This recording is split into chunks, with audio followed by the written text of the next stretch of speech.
Alright, and welcome. Going quickly into this. Didn't even have much time to do the music.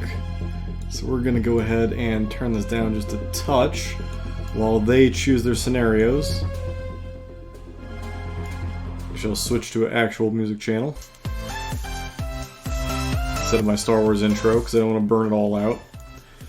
And here we go. So, we are in Group 10, the final match of Group 10. I'll move this mic right in front of me. The final match of Group 10.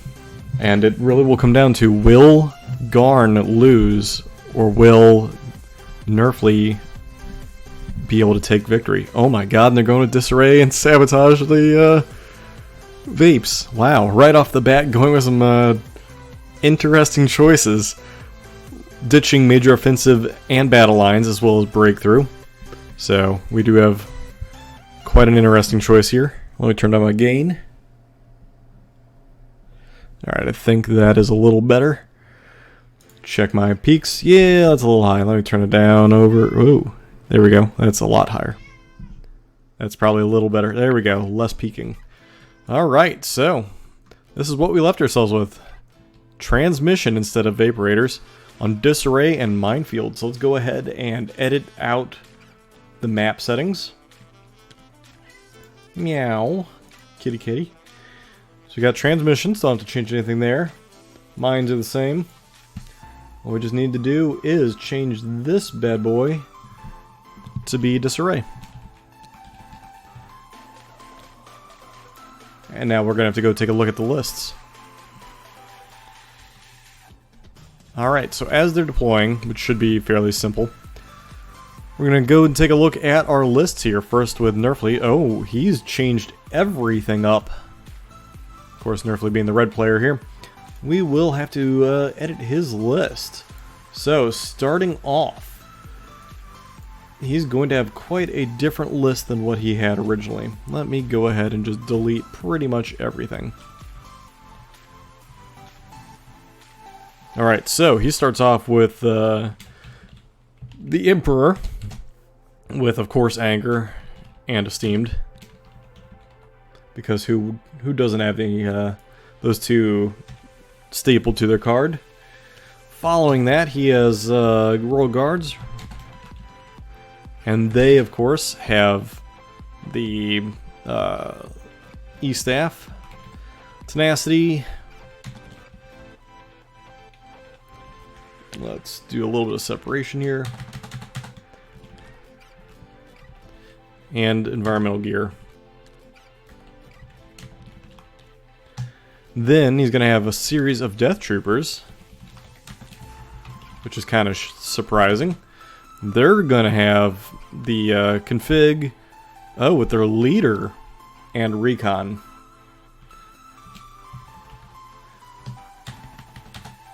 And that was a DT F-16 and then Recon.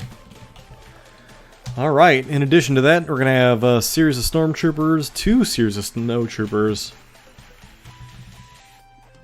with Flame and Frag. Let's see if I can't copy that real quick. Then we're going to have, I need to scroll over here, Stormtroopers with DLT.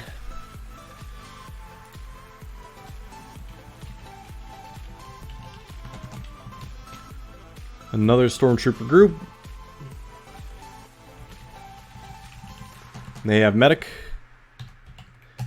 And then we have 2 series of Snipers.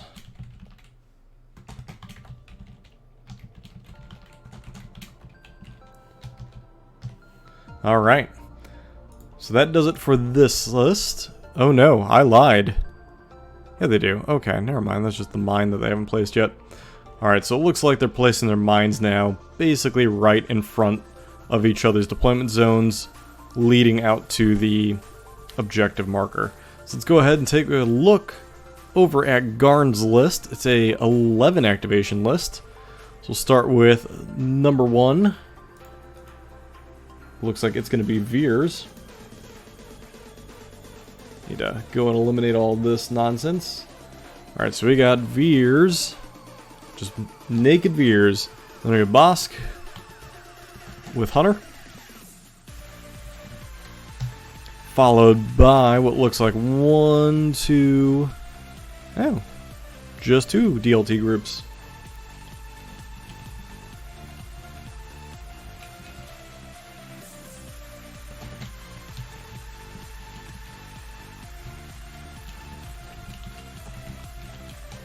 And then on top of that, he's going to have a Stormtrooper group. Helps the spell, right?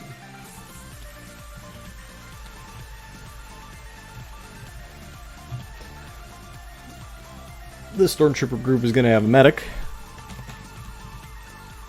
And then 2 series of Stormtroopers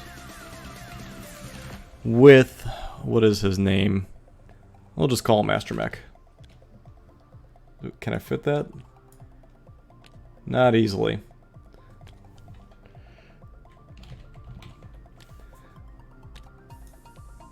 There we go, that works.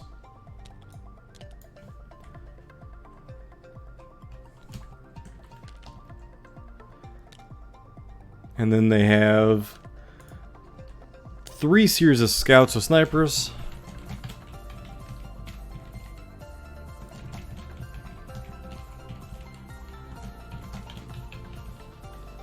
And then, lo and behold, for the 11th activation, the tank with the first sergeant.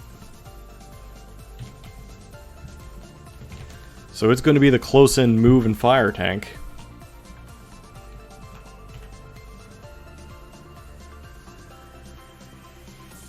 Alright, and then let's get a little bit of spacing here for points.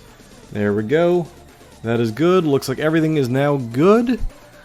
Alright, now we can start taking a look at things, can't we? Alright, so starting off, we have the 2 mines, opposite sides, basically preventing access to the objective. The final mine is still being placed, 1 mine here next to this objective, the other one being placed by Nerfley, looking like it might be kind of cordoning off this zone right here. So, 2 really interesting lists, 2 completely diametric lists here.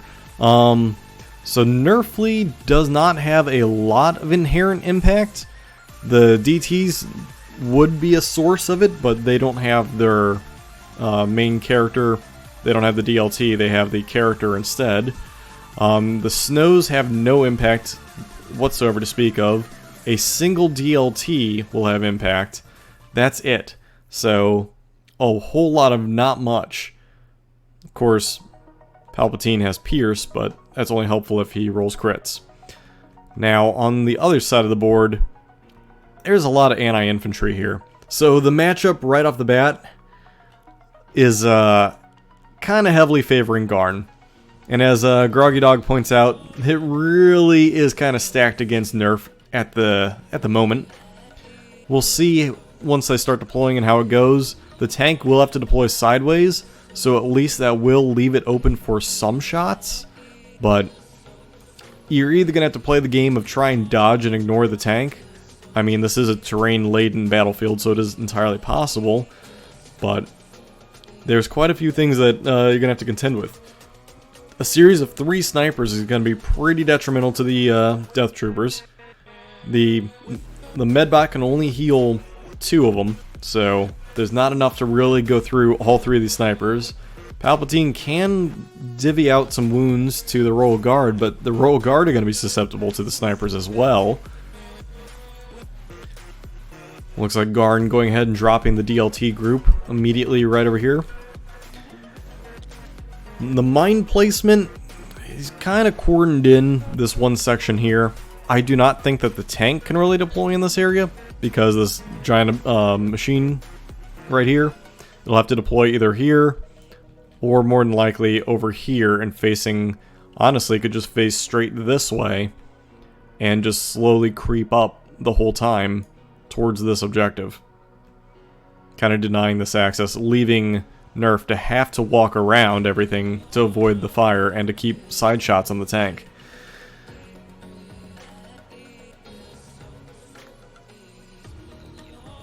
And Thrawn pointing out pretty nicely that, yeah, if you move the tank pretty much right about here, you'll never really have to worry too much about its side arcs. You just move it up, kind of tilt it this way, and then you'll never see it have to do that. Nerf is yeah, I'd say that Nerf is typically known as the one who runs Vader, but it seems like he's been avoiding Vader ever since his one, like, test match earlier this season where, I think he ran it against, I don't remember who it was. I want to say it was Endless, and it barely lost. I think that maybe everyone's slowly come to the realization that Vader just is slightly outside the current meta. And potentially just not the solid choice anymore.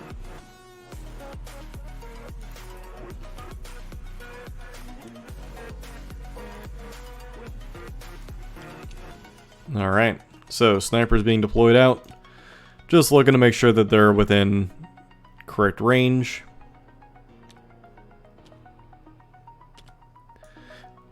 There are a lot more open lanes than what most people think. I would say, especially with disarray, because you could just immediately look right down the enemy's sides over here. Heck, you could even place a sniper. Well, nah, you'd be stuck. You'd have to put them both out here. But you could put a sniper behind this light cover and it goes up to heavy, so that does work for you. It looks as though red player's beneficial side is this side, and blue's is this side. Seems like these two sides are both equally terribad, but you could also put snipers up on this house, and then they have great lines of sight, and they do benefit from the heavy cover. So it will work out, you know, not too shabby. Now Endless should join me at some point. I assume that Endless is busy getting ready for work and will join us for a little bit before he has to go venture off to do work. But if not, I will have a suitable backup co-host.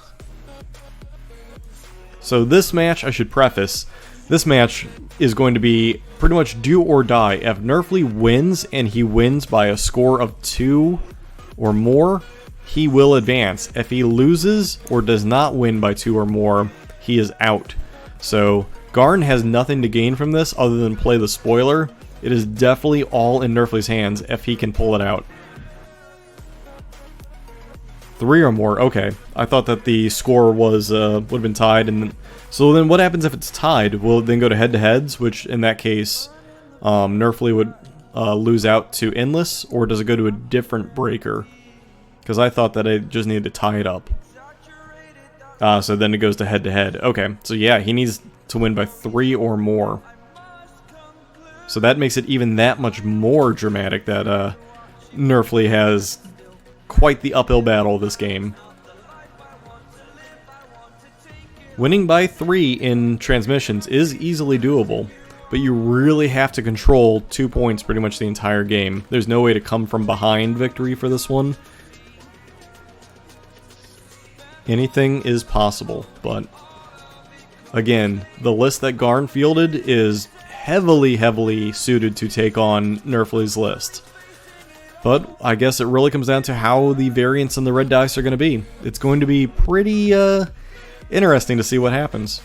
Alright, so we see Nerfley putting a DLT squad over on this side of the board, getting cover behind the heavy machinery, likely to start popping shots at the two groups of stormtroopers over here.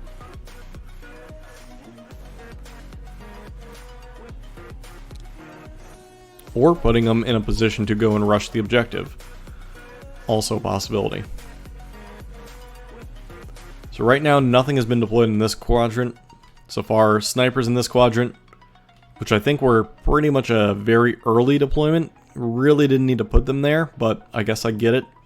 However, that really revealed his position and kind of gave away the ability to counter a sniper war.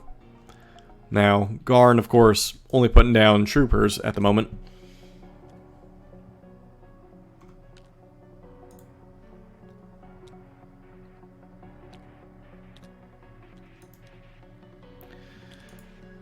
We'll address that if it even comes to that, but Thrawn does correctly point out that the moment that Garn gets ahead in points, all of a sudden Nerfley's strategy completely changes. He goes from scoring points to win to tabling.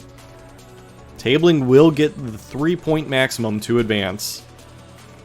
Of course, 3 points is the maximum you can possibly score, so it sounds like we're going to see Nerfley have to do... Sounds like we're going to have to see Nerfley come out swinging and go for the maximum scores possible.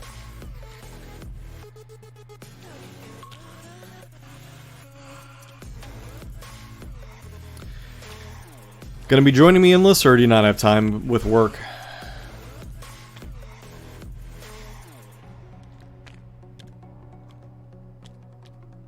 If he's even still in here. But yeah, it looks as though it has to be a 3-0 victory. Or at least Nerfley will have to score the maximum points allowed to carry over in order to advance. So it really is do or die. Yes, you. Welcome to join me in the chat if you want.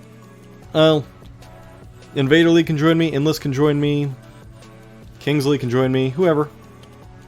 Yeah, sorry, I forgot that everyone has different names on Twitch than they do in the actual Discord sometimes.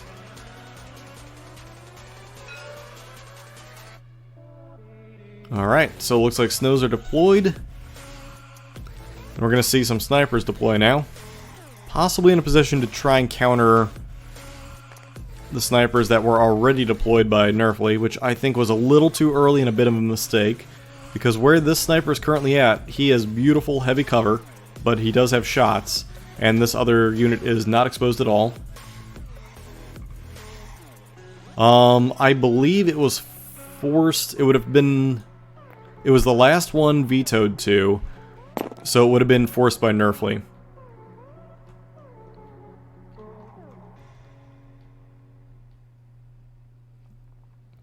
And yeah, I agree with you, Madman. It's going to be one incredible upset for him to do it, but hey, we've seen crazier things happen. Anything is doable. Yeah, because the original was set for transmission, or not transmission, was set for vapes, and it was vetoed off to transmissions, just so that way he can score the maximum amount of points. With vapes, there would be no chance with which to actually score the maximum points needed unless you tabled.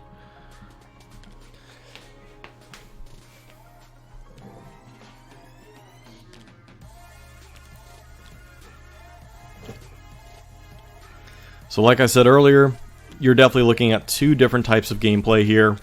Either Nerf is going to have to go for securing objectives right away and build up a lead, or the moment he loses that lead or cannot gain enough of a foothold, he's going to have to move for the table. So there's really... It's going to make two completely diametrically opposed choices in terms of his strategy. Because typically if you're going for securing objectives, you're not really aiming to go for any sort of a table. But if you're tabling, well, you're gonna have to go pretty much all out in hopes that you somehow manage to capture people out in the open, get them where they're not looking, just all different things. Alright, so it looks like Garn is putting both sets of well, not both, 2 out of 3 sets of snipers. Ah, well thank you, Invader League, I appreciate it. And there's Mr. Endless. Well, hello there. General Kenobi. You are a bold one. So, you excited to see the potential here for an upset? It's going to be a massive upset for it to even be remotely close, though. I cannot be unbiased in my commentary. But that's what's going to make it that much better. It's going to be like... I'm sorry, Nerfley. I'm really sorry, but I got to root against you on this one. I really want that Invader League spot, and I'm not ashamed to. It's going to be like we're watching a hometown broadcast of a hockey game now. Can I have the one color commentator being neutral and the other being like, no, they messed this up and that up. Yeah, the refs are biased, and you know, Ham falls. Oh, he was, oh come on, he was faking it. Call it diving on these guys. Exactly, diving injuries, all these folks. So here's the question: are you technically the judge of this group? No, definitely not. Okay. No, definitely not. I think Orchimedes is the judge of this group. Okay, I was gonna say because that would be a little suspicious. No, please, good lord, absolutely not. Talkflight is wiser than that. I'll just say. So I noticed Nerfley's got one sniper team. He's basically saying, "I'm all in on this." Over here. Yeah, he's kind of boxed himself in a little bit, hasn't he? Nerfley's put himself quite the early deployment with that sniper team, though. That was like his second deployment, so kind of like showed his hand. Whereas you see, Garn has 2 of his snipers kind of exposed, that the second sniper from Nerfley can sit back and have decent shots at all of them. Why is Garn throwing his tank all over the place? Are you Probably seeing this? Probably checking to make sure it can fit through things would be my assumption. Yeah, it's interesting, right? Because it's an interesting idea. Like, there's nothing in the rules, as far as I've ever seen, that explicitly forbids or measuring with minis before you place them on the battlefield. I would assume this is to try and test and see the pathing that Garn wants to take with this tank. Right, he's trying to figure out his pathing. So, it's really, really curious to me.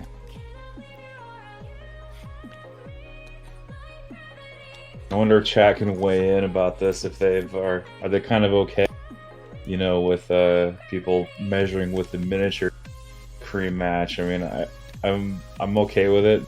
There's no there's nothing in the rules that says yay or nay. I mean, I'm not gonna lie, what I did for this map was, before my game on it, I actually loaded it up on my own and started driving the tank around just to pre-plan where it can go, and then decided against using a tank in here, so... Right, and that's the beautiful thing about Invader League is that sometimes we have access to the maps in advance. Not sometimes, usually we have access to the maps in advance. We can kind of play around with it. Prior... Hi Doug, by the way, I'm reading chat now. Yeah, I mean, pre-game, yeah. Yeah, okay, pre-game is exactly it. You sort of just do it, you measure it yourself. I don't think you have much of an option, but one would hope that the map would be open enough for every unit to fit. I know that way early we had a question about an ATRT trying to fit through or underneath the little doorways, and technically the model didn't fit, but as long as the turn ended past it, I think everyone said it was okay.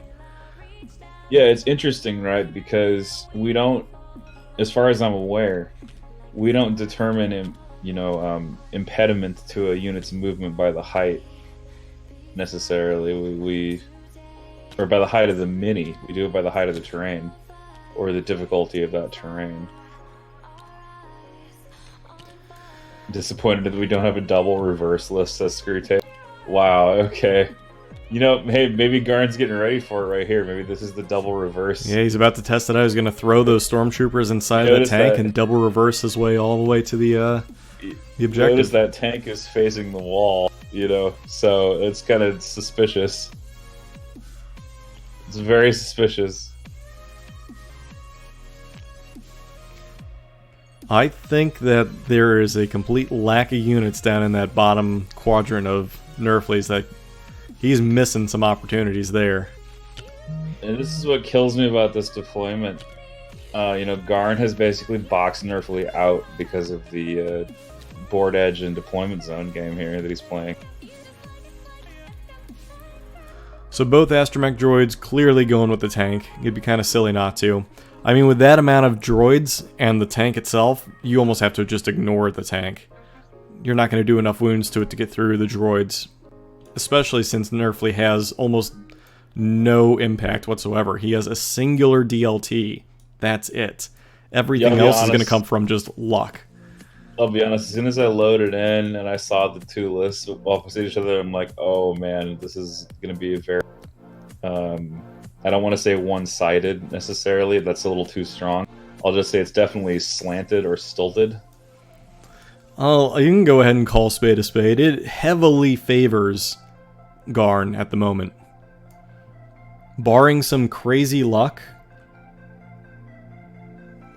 This is an 11 activation tank. Holy moly. This is apparently a Hoth list that Garn is trying to pilot. Well, he's trying to outburger the Hofburger. Sounds like it.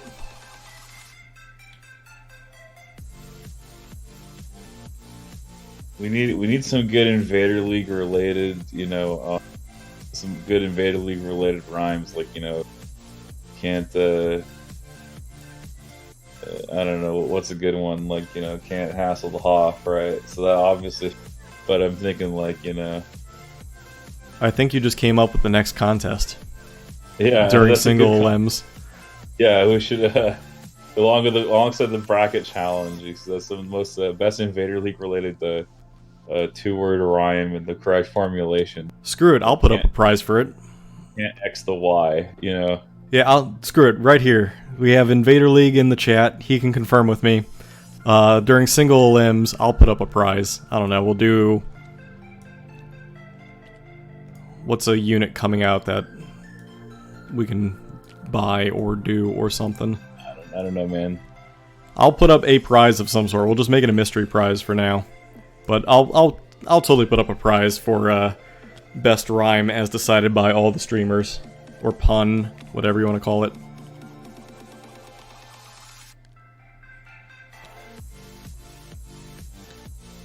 Yeah, I don't know. Death Troopers, Krennic. Oh man, I don't know if he's gonna fit both snipers in there. Well, he did. Dog, where's my golden T-47? Where is it? I'm wondering.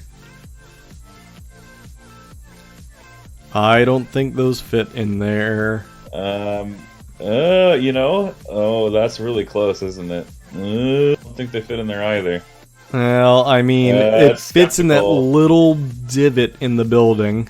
Oh, wow. No, I mean the spotter, his base is inside the building. Oh, is it? It's clipping in slightly. Yep. Yeah, I think you can see their hands waving near the camera. I think yeah, I think best bet's to just deploy the sniper so we can see the other sets of snipers and just go to town that way. Jeez, man, guard. You're Nerfly pulling all the stops. I just said that's Nerfly's deployment. Shoot. Yep. He knows his tournament life is on the line here. This is his last hurrah. This is actually the last game in Group 10. Indeed. And after this game, everything has been decided except the spot that you're currently sitting in. Like, pretty much, yeah. Which is basically Nerfly needs a 6 point. He needs a 3-0 victory to overcome what's happening here. Because if he goes to 5 points, I already beat him in the head-to-head. So I'm praying that Garn doesn't choke, basically choke on his aspirations. Although he doesn't have Krennic here. I mean, anything's possible. He could throw it too. I know. Is Game of Throws? We could play Game of Throws. You know, that's true. We could play that. Oh man. So The Death Troopers, I can see the Death Troopers going over on the bottom quadrant.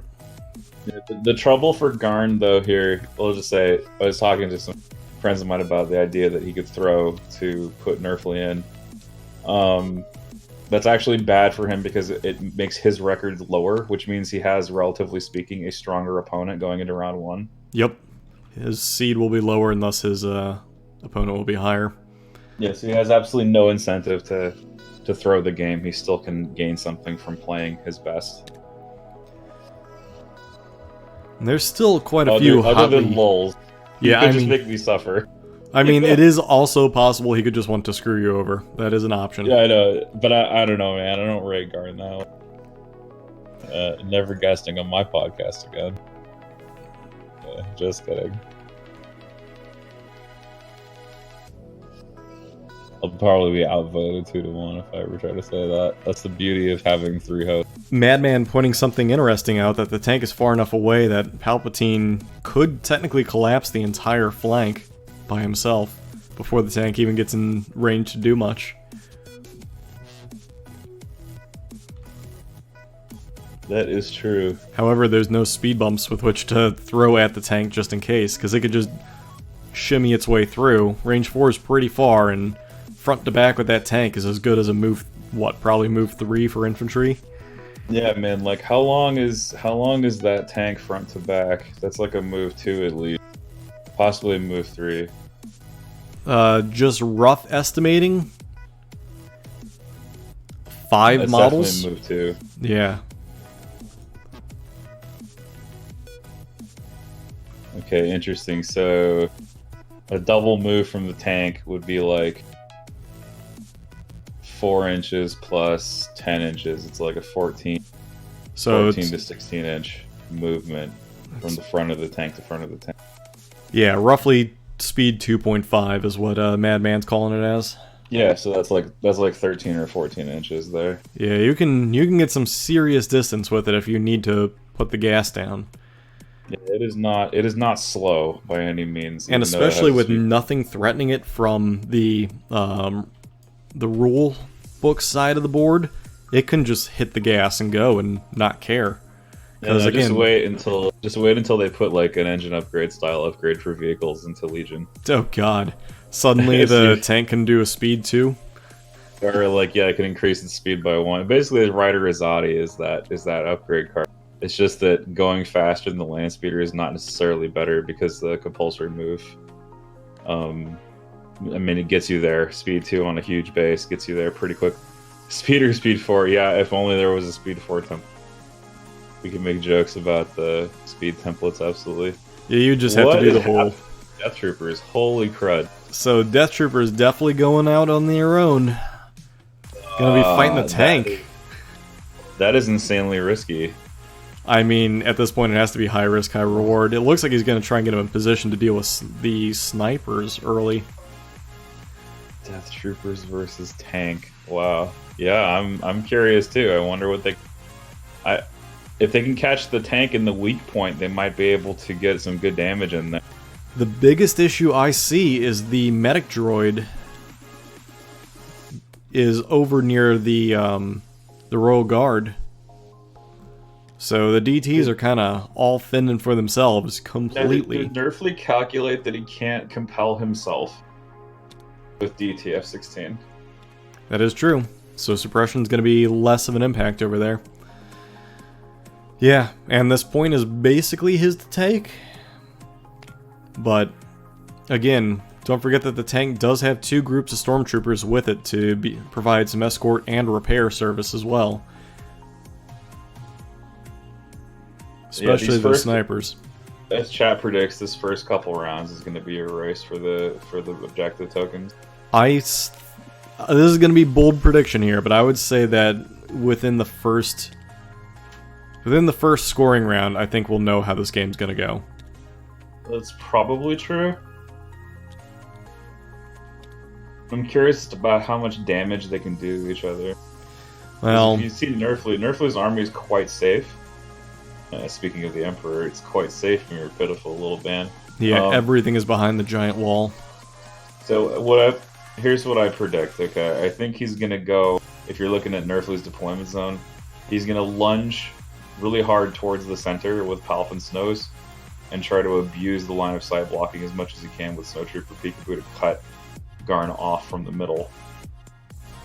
I agree. Now, fortunately for Garn, he can load an occupier full of astromech and drive up the other side and grab another angle on that porthole, I guess, or on that doorway where the Emperor would try to abuse line of sight blocking.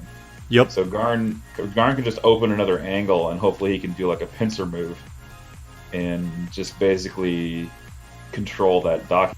This is kind of in the story of Corellia, the map, is who can control this docking bay closest to the center and do so the most effectively. That is like a very crucial strong point for the entirety of the map. However, interesting note is we're seeing Bosk get thrown out here so that he has sight to stormtroopers.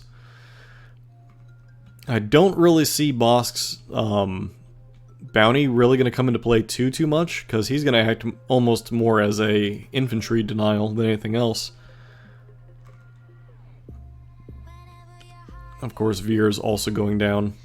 Veers could have some pretty good placement right off the bat to cause some havoc.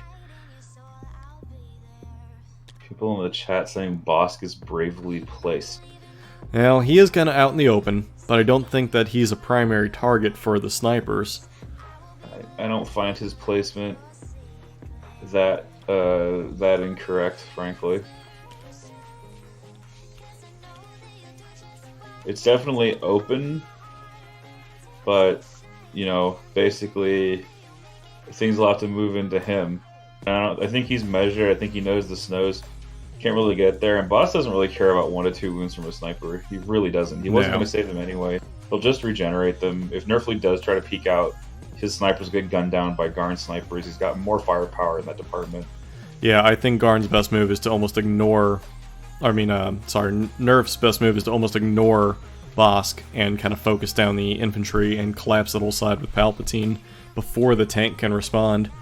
Yeah, he needs to float his army towards mid as fast as possible and just leave, like, a cleanup detail. And it looks like we're about to go for turn 1 here. Alright, sweet.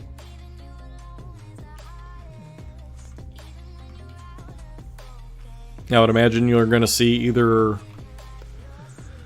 you'll probably see the generic 3-pip from Nerf. And then Garn, I suspect, might be maximum... Well, he doesn't really have a good maximum firepower shot right now. So it would potentially just be lying in wait, maybe?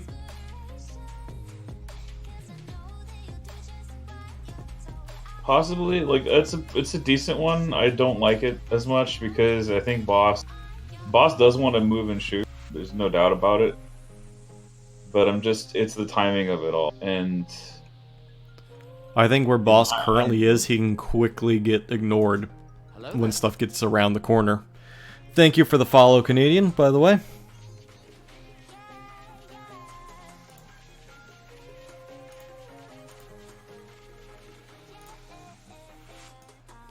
little bit of pre-measuring here.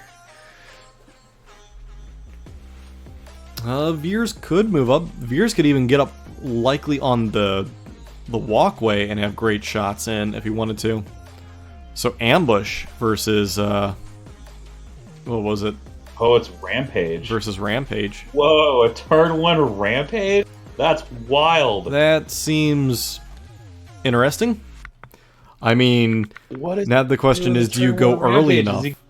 Is he? Oh shoot! Is he gonna lunge here to the left, seed 2 sniper models, kill that act, and then double tap into a second one? Could we see that here? And Nerf's gone for the sniper. He knows what's up, so they've kind of clued into the fact that Bosk is in threat range of these snipers. Yeah, all that pre-measuring kind of gave it away, I say. Yeah. Likely, you'll see the snipers fire once at the tan snipers who are in the open to them, and then retreat behind the cover. Otherwise, Bosk is just going to round that bend and just go to work. However, if Bosk doesn't have those snipers available, he definitely has 2 shots into name your target. Oh my god, he's aiming and firing. Okay, he's not moving back. This is weird. Alright, so he's going to take the risk and try and eliminate those 2 snipers right off the bat. Yeah, those dudes, are those dudes in the open? They are. They are, yeah, he's touching the terrain. They're wide open. And gets a singular hit. Oh no. Wow. Not able to get the double. Completely wasted really sniper. What if Boss comes back in and just wrecks him now? Like, what's he gonna do? Do you do Boss now? Here we go. I don't even think you need to anymore. I mean, you can, but... He's going for it. He wants to just go for it, I think. Just get it done and over with. Yes, he's gonna put the wound on. And likely move. Yeah, here he goes. Yep. Puts the wound on for the double attack. Oh, such wow. a missed opportunity. He might also be setting up for a charge next turn. You know what he could also do? He could also just jump in, tap, and back up. That's something true. You can totally do. Move, fire, move. Exactly. Saving his second Boss. attack if he needs it. Otherwise, retreat. Yeah, Bosk is like a giant snow trooper. Just take a wound to do that, though. Which is fine for Boss, because again, regenerate it and not care. Alright, so Boss now he's gonna double attack. He's got range on number 4 here. Well, we'll see how the first attack does, and then he'll debate on the second attack. Alright, here goes nothing. Hit crit. Boss rolls hit crit here, that's disastrous. But if he rolls anything better, it's amazing. How about 2 hits and a crit? That's enough. That's enough. Yeah, that's enough. That's perfect. What he needs. That was heavy down to light. He has sharp. No, he doesn't have sharpshooter, does he? He doesn't. Not. He doesn't because it's a reptilian. He's double attacking the same target. No, he's changing his target by the looks of it. Going after the stormtroopers in the open. So he was hoping for a second crit there and only getting the 1. Not good enough. Sure. Leaves a sniper in the open. However, 3 hits in the open. Yeah, this is gonna hurt. Come on. Saves all of them.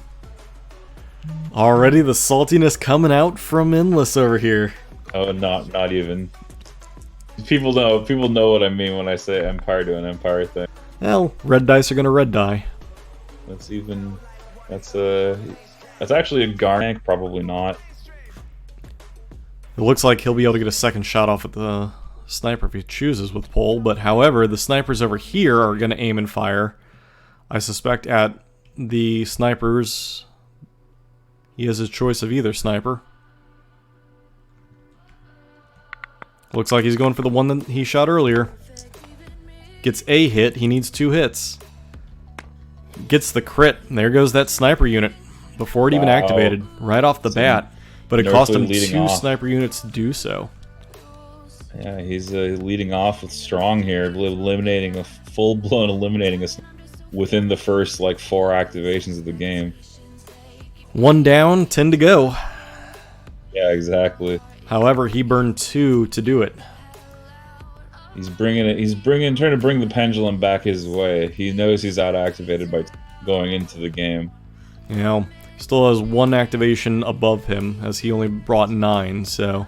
Other snipers activating. With 11, actually. We still one above now that he's killed the sniper off, but...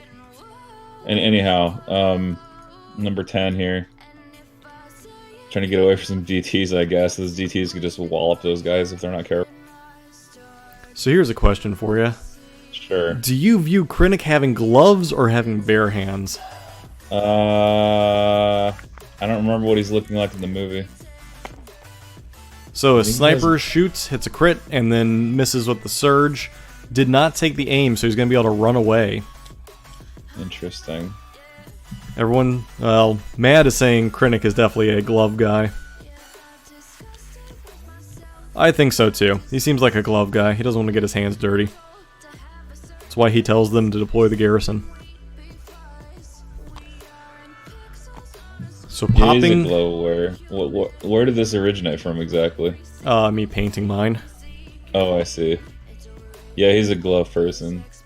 Alright, so losing a Death Trooper right off the bat and no possible way to recover him because Medic's on the wrong side of the board. Yeah, that Medic is saving it for Palpatine, but I think that's a mistake. Why would you bring 2 astromechs for the tank? He could just not shoot it. I mean, yeah, 1 is nice to have, 2 is excessive. I think that that is a little incorrect in terms of the, however you want to word it. A little incorrect in the list build. I could see it though against like something with tougher impact, like a ATST or DLT, like just straight up DLT spam. That could be super helpful. In terms of value per wound, is massive. When you heal the tank with Astronaut. Indeed, it's just I feel like the tank rarely gets injured normally. It's so easy to either ignore the tank or just to not do enough to warrant having to care. Especially in this case. I mean, there's no way that Garn would have known that he's only going to be fighting a singular impact, but still. Why are these Imperial troopers dodging? Taking a dodge and move. Oh, he's likely going to try and set off the charge. Oh, okay, that's why. Yeah, I did not remember that it was mine. Man, if you're gonna do that, go for it. Just run the full distance, man. Don't. Yeah, put somebody all the way against that wall. Because doing this, the medic is going to be ineffective because the medic can't heal. Well, as long as it's the first activation, you should be okay. Looks like he's trying to hide his units behind cover to prevent it from hitting multiple units in case it detonates twice. But, I mean, you have red saves. You just go for it and hope for the best. Yeah, I guess the Rebels are lucky that we can do this with Nimble and have it work both active, or both, what do you call it, mine attacks if it does double detonate. Well, here goes nothing. This is a waste of time, yeah. You're not wrong, Sploosh, and it goes off a singular time.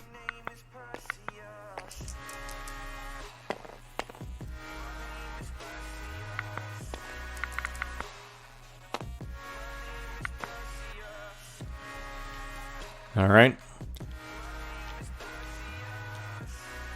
Dodge the hit.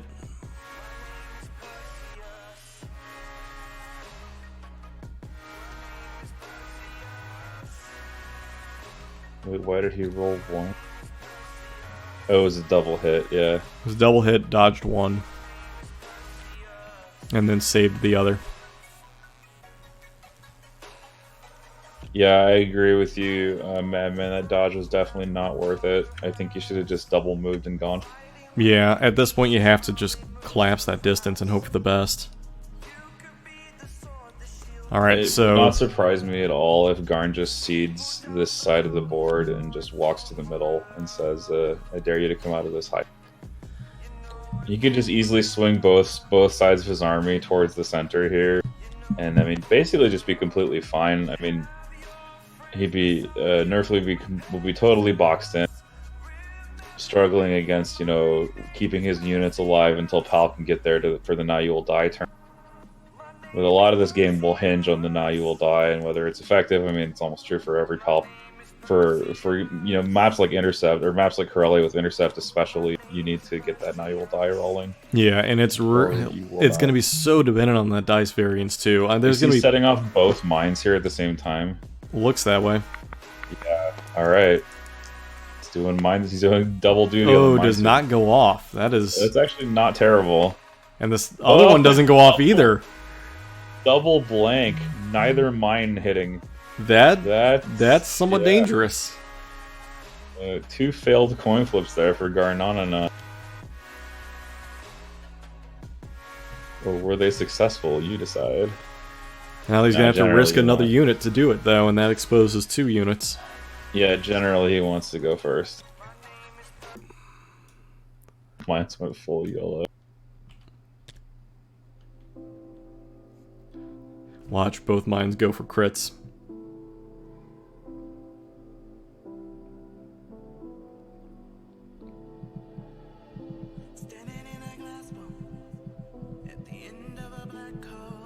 They chose life. Nice. The mines chose life? I didn't even know that was an option.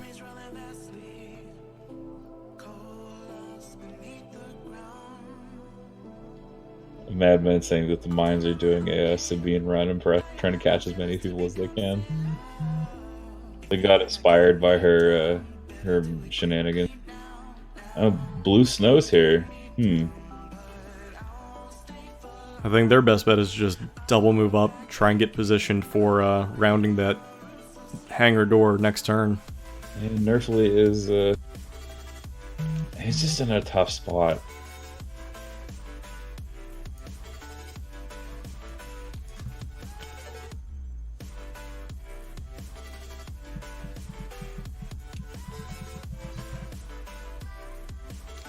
Okay, this is good. He's double moving towards mid. This is what we wanted to see him do.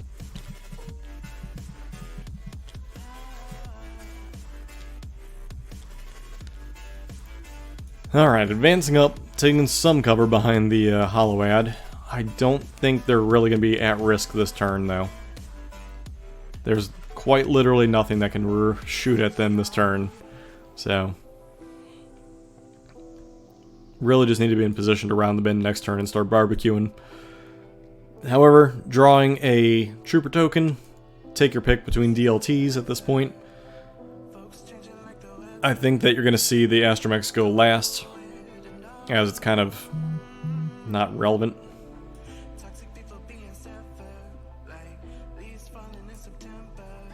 Maybe he's debating setting off this mine. Oh no, that's Nerfley's hand waving around. Is that your phone buzzing or mine? Yeah, that's mine. My jeez. my buddy's asking questions about this. I'll put it on something that quiets it down.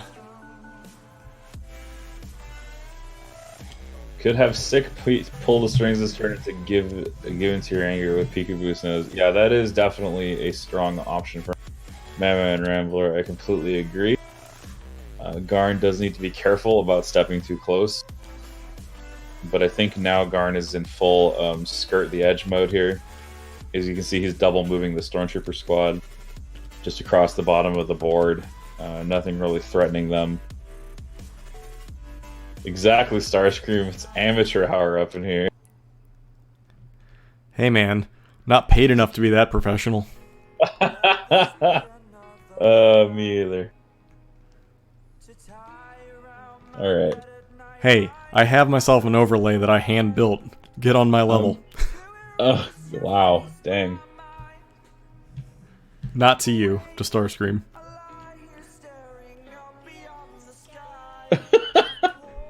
The salt is going back and forth. Invader, killing it. Where is it when I need it? Come on. There's salt in here somewhere. There it is. There we go. Everybody with the salt. Dressed for the job I want. Alright, well. Dang. Starscream. Death Troopers unable to get rid of their suppression. However, it shouldn't matter as they have Courage too. Jumping up and over the barricade as opposed to just rounding it. Looks like they're going to attempt to get shots either at the tank or at the Stormtroopers. Okay. Yeah, I mean, he's gonna take his chance. I mean, he's seeing a chance in taking it to do some damage to this tank. Man, there's 4 Astromech wounds that are just waiting to be put back. And you know, if the Death Troopers move forward here, you know, I wonder if the tank would even bother with them, or if the tank would just take off. I think you leave the Death Troopers in the dust. Yeah, I think you just run. Like, it's like, I don't care. Because you're talking impact 1 at the side only. And even if you leave them in the dust, that's going to be 4 dice coming in. And they surge to hit, right? Not surge to crit. Yeah, so I wouldn't care about him at all. He did secure the range 3, so he's going to not need to exhaust his config to get all the black dice into the pool. The struggle that he's going to have is he really does need the natural crits to boost him up. Agreed. But, again, still having to deal with red saves and then 2 Astromech droids on top of it, so... Yeah, it just seems like a losing proposition. Because, you know, going after a unit that can heal piecemeal is a surefire way to frustration, if not defeat. If anything, going after the Astromech droid units wouldn't be terrible. Yeah, at least you'd have an easier time killing them. Like, your damage would actually stick. Hell, you could even panic him off the board right now. Yeah, if he had the suppressive config, does he? He does have it, doesn't he? Yep. No. Oh, this one doesn't even have a DLT in it. He took DTF 16. Yeah, he took the compel one. Oh, he is completely. And he took a wrong. dodge instead of firing. Oh, What are you doing? Nerfley. Wow, that is shocking. He had a chance to panic off an entire unit right off the board. I mean, that's when you should go for. Mode. This has got to be a mistake deploying them into the launcher config. Yeah, I would assume that it was supposed to be the other one. Alright, so Veers is going to try his luck at this mine. Totally see it, so... You know, kaboom. Alright, time to eat that mine here. He's trying to make it so the mine can't see him. But the mine, can you see through the stairs? Then yeah. I think you can. Line of sight is drawn from the model to the token anyway, so there's no place he could stand. There really just isn't. I mean, the problem is the stairs are slotted, so the mine can see you, or you can see the mine through the stairs. Yeah, there was never going to be a place where he wasn't going to see it. So. I mean, I can see it right now through the stairs. Yeah, totally. I don't know what he's trying to accomplish here. Maybe from here he can block it totally. And it goes off. Alright. So he'll hit 2 units here. Double crit. Who is this against, though? Was it against the Storms? Because if it's against the Storms, that's really horrible. Save one, lose one. So that one's against Veers. That's Veers, okay. So Storm dodge still in play. There it is. Double hit. Alright, so we'll get the dodge. Or does it surge? I forget if the mines surge. They do surge crit. Apparently spinning their dodge and they block it. Okay, so the net result is just 1 wound on Veers, apparently. That's not horrible. Yeah, I mean, could have done a lot worse. No bounty hunters for Nerfley, right? Correct. Yes, and no hunter thing there. Alright, and so Veers looks like he's prepping for bombardment next turn. Yeah, he's angling for max firepower, definitely. Yeah, and he's going to go right after those snow troopers. He might go for Palp as well. Just because crits on Palp, you know, Palp can't... no reason to not try it. You never know what's going to happen. Yeah, and also, does Nerfley have... Nerfley has only 1 medic, right? And he's already spent a charge on that medical droid. Yeah, I don't think he's spent it. Sniper. He did spend it. Oh, he did heal a sniper? Really? Yeah, so it's actually great, because then Garn can just push damage through onto Palpatine and nerf that. Now you will die. Turn as at will, kind of, once these medics are exhausted. Once this medic singular is exhausted. Alright, so next trooper group. Sorry, I didn't hear you. Nope. Sorry, I didn't even read Sploosh's comment yet.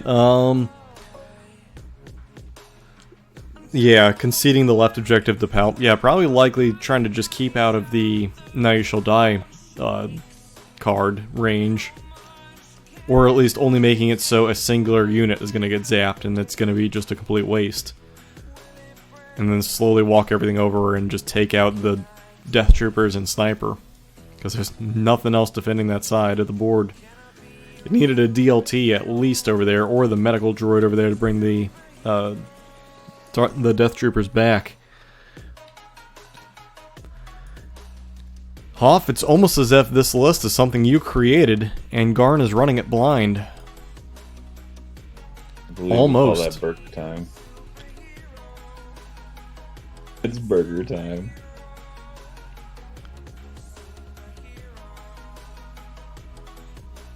Snow's moving up, out of range. No way they're going to do anything. More troopers activating. Likely going to see these guys double move as well.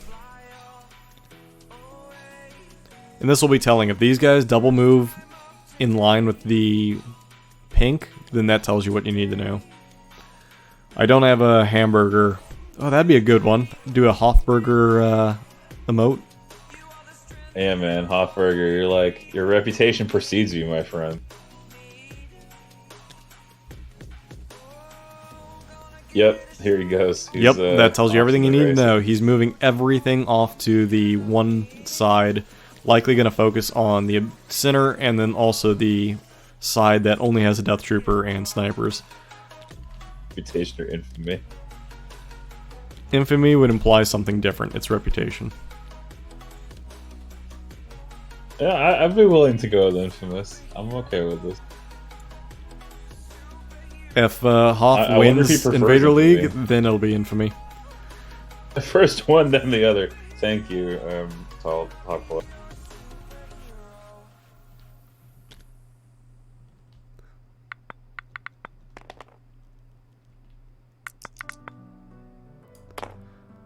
All right. Oh. Ditching suppression there, but not both.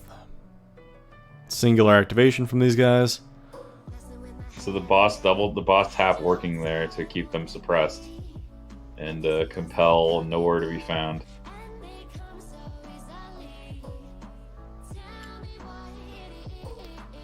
Oh, looks like he's going to move up. Likely to get in range of Bosk or possibly the snipers. Early elimination on Bosk is doable with some stormtroopers. However, yeah, they're only down a single model, so...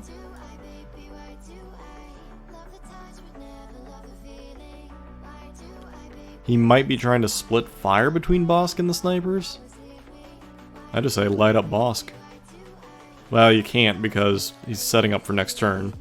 Unless he gets does pull the string on him, but... likely out of range to do that. Especially if Palpatine's going to move center.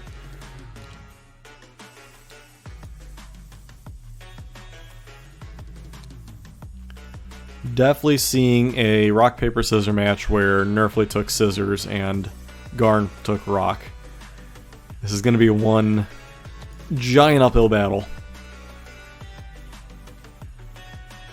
Although, I think Sploosh did make a point here that Palp could easily just PTS if he wanted to.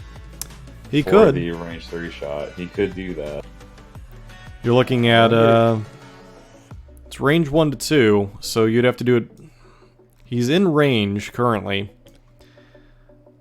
You know what would have been super painful for Nerfley here is if Boss hadn't started so far away from them. I feel like Boss needs to just make a beeline for the middle and throw Dioxis. Yup. Not even detonate it, just preemptively put it out there. Yep. Say if you really want middle, come get Dioxis. And just discourage him forever.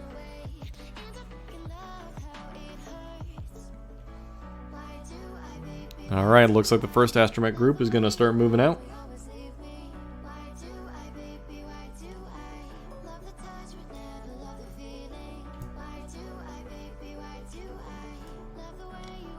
They are, of course, double moving. It is definitely a turn where we're just going to see just a lot of setup for, you know, the main battle turns, which would be 2 and 3 in this instance. Yeah. It's a slower, kind of a slower to develop sort of game. Some games really do develop quickly on turn 1.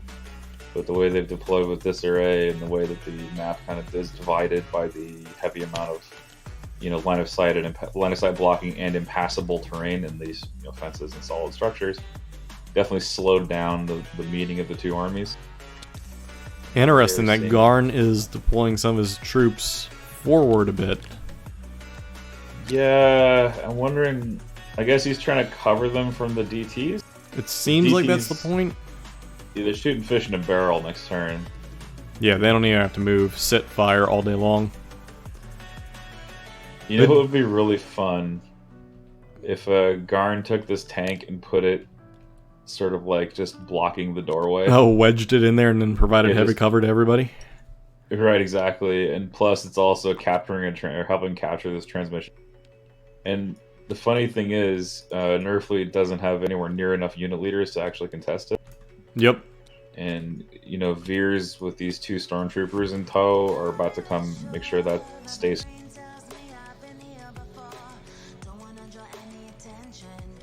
It's really kind of funny. They deployed disarray. capture an Sorry. objective, though. No, it can't by itself. Yeah. But it can definitely... It could line a sight block, which would be all he needs to do. Because then Yeah, he can just covers sit whatever up else or- behind it. I mean, it covers up and just does damage. I mean, that's basically what you take the vehicle for, I think. I mean, it's kind of its purpose, right? It can't capture objectives, so what's the purpose? It's to either be, like, super tough or super damaging. I say run it up, block the doorway. You could detonate the mine if you care to. Because I don't think those Death Troopers are going to move anywhere close to it. And the snipers themselves aren't going to be able to move up. So that objective is pretty much just going to be handed right to Garn. Alright, so, pulling the strings here, shooting at Bosk. DLT 3 E11s. Well, 4 hits. That's 4 t-shirt saves. That's potentially That's a dangerous. great shot. Bosk already wounded here. Oh, wow. Saving 2. Fantastic. I start calling shenanigans. Double Bosk save. now enraged. Bosk is mad. He's like, you shot me, bro. Why'd you do that? And Pal moving up with the rest of the crew. Let's sit down and talk like a gentleman over a cup of tea. Bosk does seem like a T and like top hat and monocle type guy. Oh, very much so. Looks as though these snipers are going to likely shoot at the snipers all the way yonder near the clocks. Because I don't... Well, he could see the... Well, no, I doubt he could see the other sniper. Yep, going for the ones behind the... Or going for the single shot there. And miss. That is deeply unfortunate.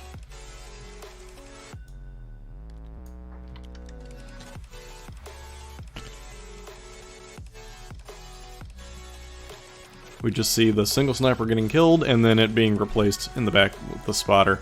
Bosk getting killed next turn? Yeah, I could see that. It's possible. Depends on how the rolls go again.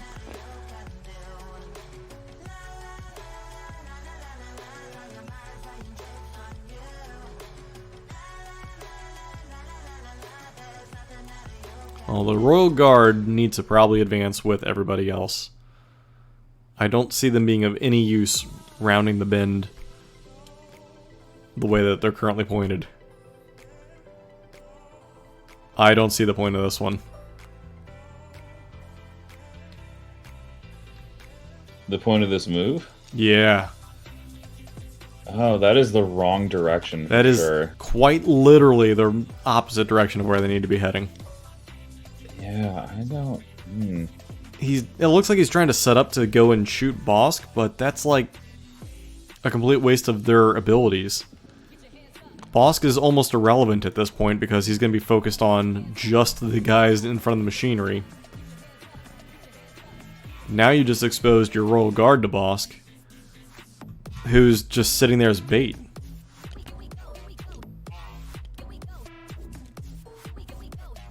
Yeah, I would hardly call that wise. Sploosh still arguing Bosk's placement is a mistake. I say at this point you almost consider Bosk a throwaway unit and have him just be a kind of like a red herring. It's like, hey, you thought this was the unit I wanted you to kill or wanted you not to kill, but guess. I mean, it's an expensive unit to throw away, but in the grand scheme of things, do you care? Because Bosk is over here by his lonesome. He already has snipers and DLTs looking at him. That DLT's not looking at the tank, which is the only thing that it really needs to be focused on. And now apparently even has Royal Guard looking at him. So look how many points are sunk looking at Bosk, who likely is not going to go and do much.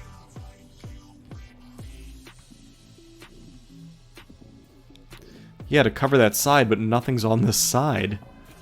Alright, tank is gonna roll out. Alright, now this is what I tuned in to see. Pivot. Fidgeting with the pivot a little bit here, getting the 15-degree thing going on.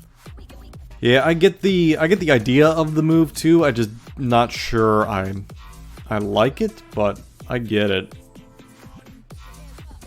So, zipping in. Look at that tank just thrown itself into the center of the board there. Could not care less. Yeah, I guess you're right. You could slide the guard down the wall here and just secure this objective for pretty much ever. But I'd like to see, I don't know, throw one of the stormtrooper groups in this corner here to do the same thing. So look at this. Look at this action economy, man. So he's pivoting before the move with repo. Does the move, moves a second time, and now has the option to repo again at the end of his movement. Yep. That is 4 actions. That tank is Just great with its natively. reposition, and now it's exactly where he wants it to be, looking dead into the gate there. Yep, with its butt facing the Death Troopers who are trying to threaten it as well. So those weak points are completely protected. Yep, those weak points are now facing his 2 deployment zones. He never has to worry about another thing.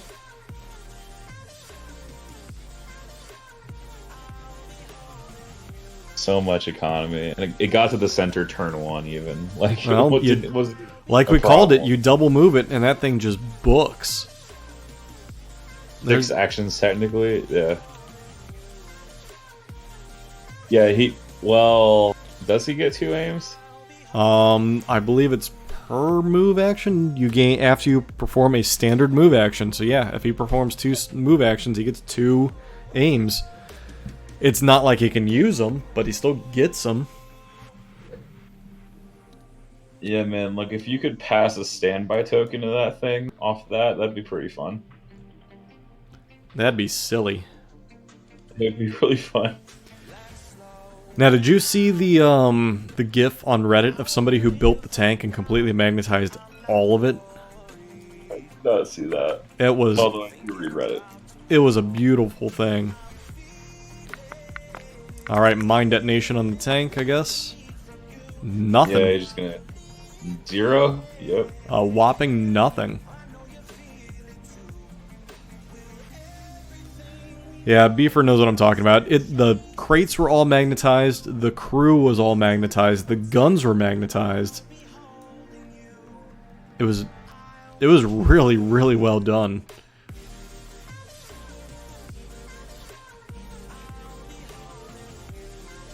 If anybody hasn't seen it yet, go hunt it down. I don't remember where it is. I want to say it was Reddit. It was a work of art. Those magnets had to be crazy tiny. Alright, pulling the dead sniper. Activating the final astromech group.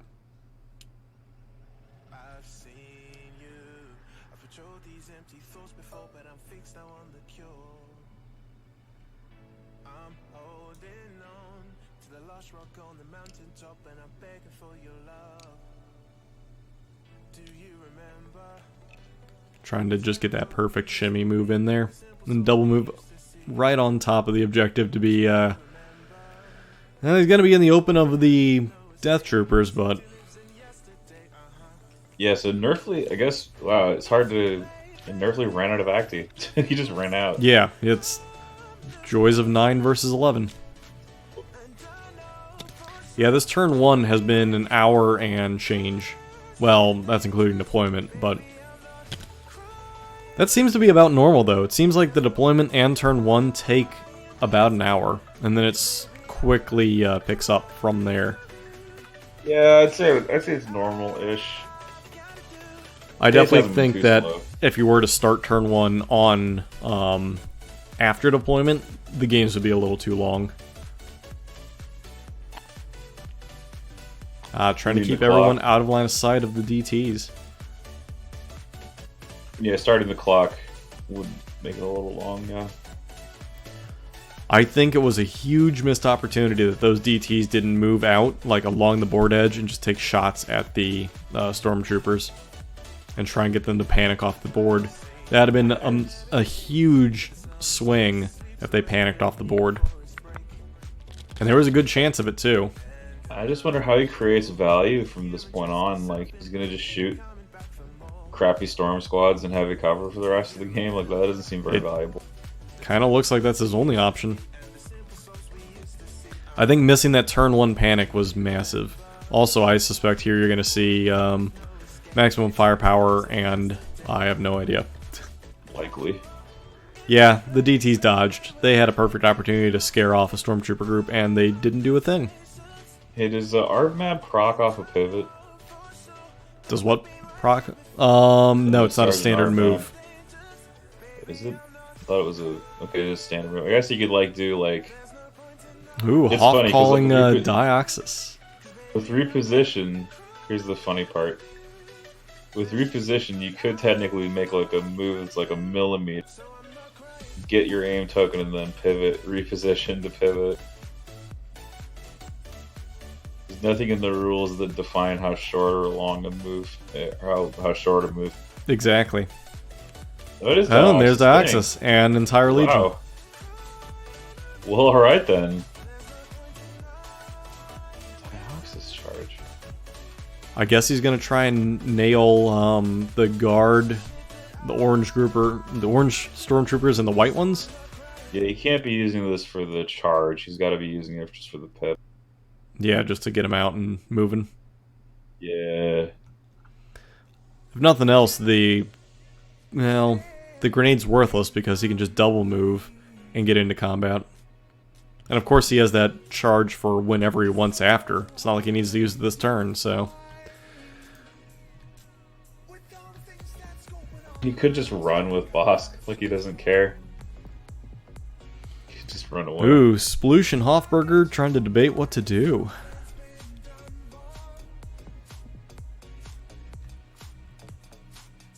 Speculation is entertaining. I don't blame you. I suspect you'll see Bosk just book it into charge with either the troopers or the guard and just go ham, and if he lives, then deal with his charge. I don't see him dropping a charge right now.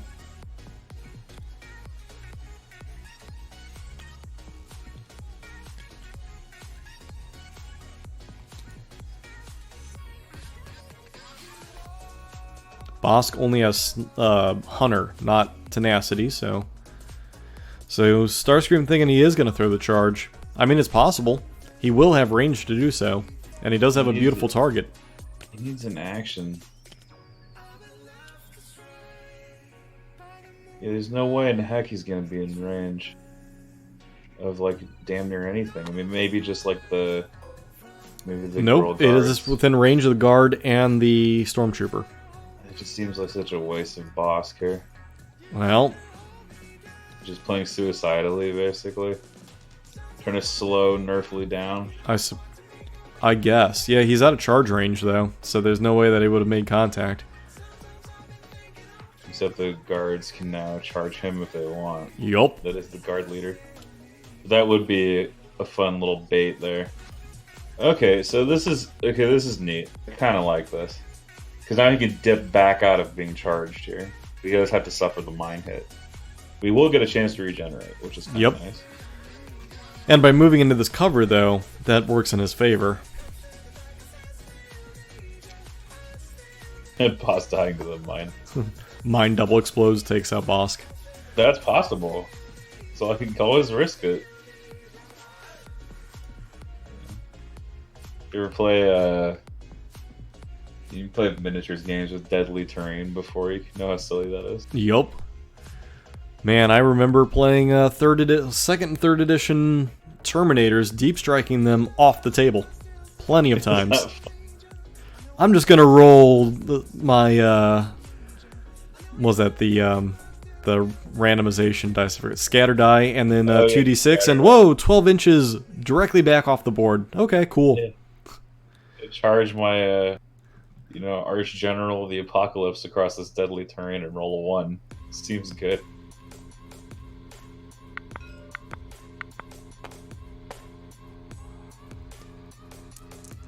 One in 6 to just lose the model is pretty large chance. I would.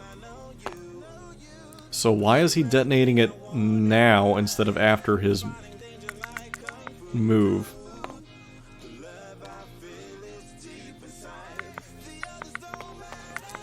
Two wounds on the guards. Saves one, takes a wound, or takes the poison. Yeah, so he'll lose that guy to the poison unless he heals it. Which, you know, he might do.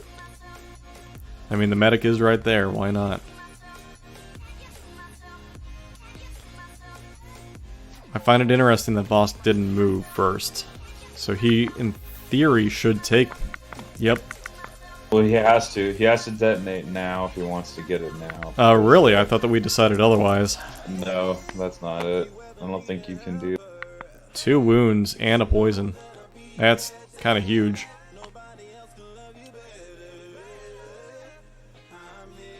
I don't remember how the league ruled it exactly, but there was definitely still some debate about.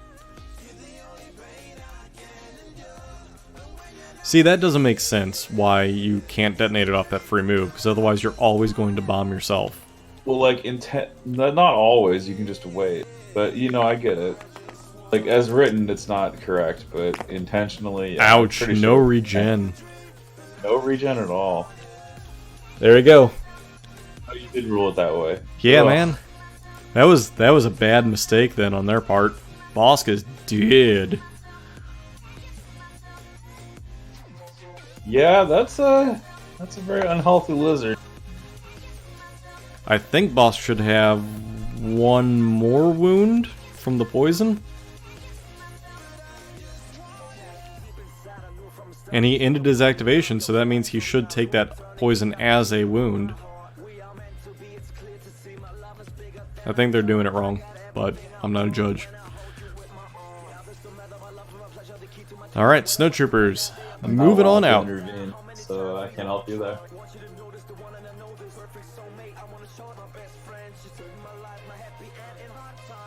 Alright. So we're saying Bosk should take that wound.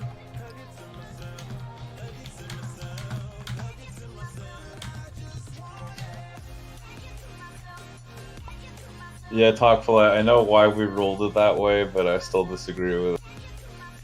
I mean, it's clearly one of those circumstances where it hasn't been released yet, and I guarantee they're going to clarify that when the model gets released. Yeah, Sploosh, the free move does count, I just don't think it's correct, but that's okay. I'm one man.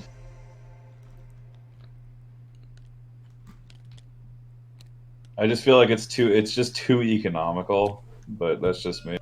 Oh my god, he's going to shoot Veers.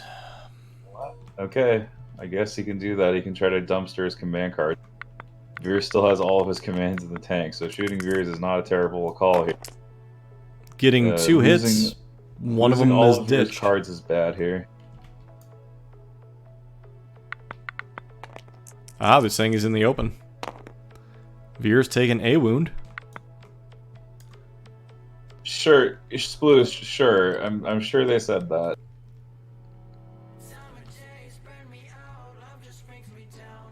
We don't have to agree.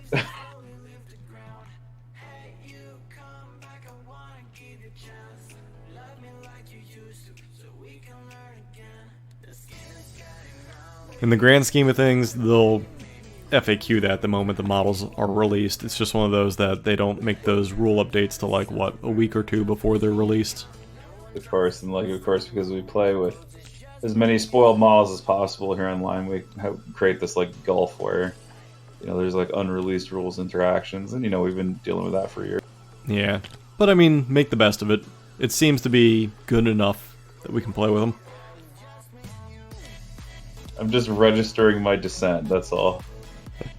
Noted and ignored. Silly rebel. Well, the problem is that works against you with Sabine. Yeah, and I don't mind, actually. But again, one major thing is you don't have to detonate it on the turn to throw it down. And some people, I think, don't think about that. That's exactly my point. It's like rather than make people think about how to use the bomb, now it's like just fully streamlined, so you don't have to think. Yeah, I can see your point that if you were to do it that way, it would force people to think about, well, how do I use this bomb the following turn? And then you start using it more as area denial.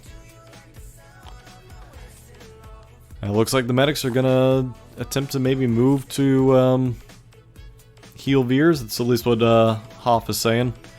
I kind of agree. Otherwise, Veers is gonna be dumping all his cards. Yeah, that's it's not good to lose your commander this early. For a variety of reasons, not the least of which is that you still have all of his command cards in your hand, and those will be irrelevant. Ooh, I don't think that has a range there. That's really close. No? Did he measure? Yeah, he measured it. However, the movement tool's moving the unit leader out of the way. Oh, I see, I see. Yeah, Laying in Wait is such a good, like, turn 1 card. As dumb as that sounds. Oh, he moved and then moved back. That is a thing of beauty. Action. Yep, free action. Medics are pretty hot. I definitely think that you need to be running at least one with most lists.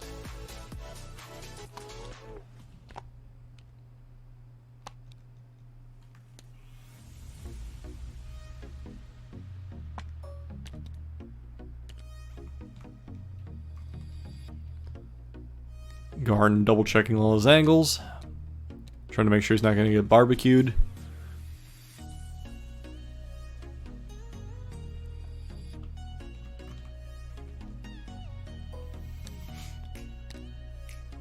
However, one thing that I don't think Garn is accounting for is pull the strings.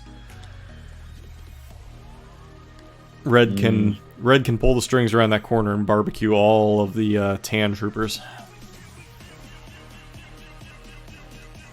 However, that's going to expose all those snow troopers to some pretty heavy return fire. Yeah, like I think that's a little hasty to say he doesn't account for pull the strings. I think he knows and wants that to happen. Yeah, I mean, it's actually quite orchestrated. I think you're right. I think it's more he's baiting it, if nothing else.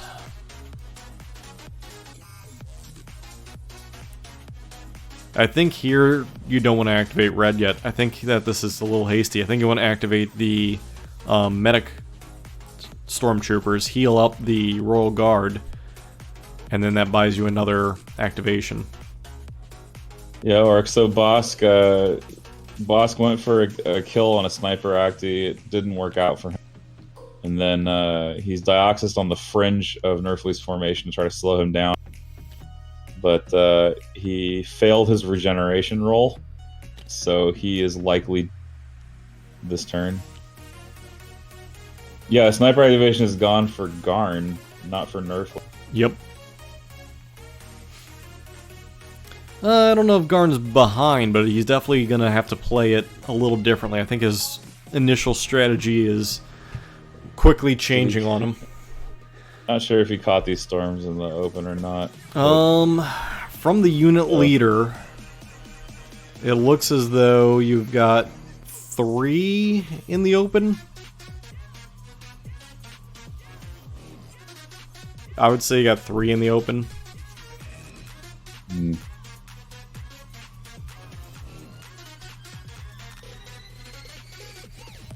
Let me go back and look, because one of them might have been covered slightly by the wall. Sploosh is saying. Alright, if we get right in the guy's head.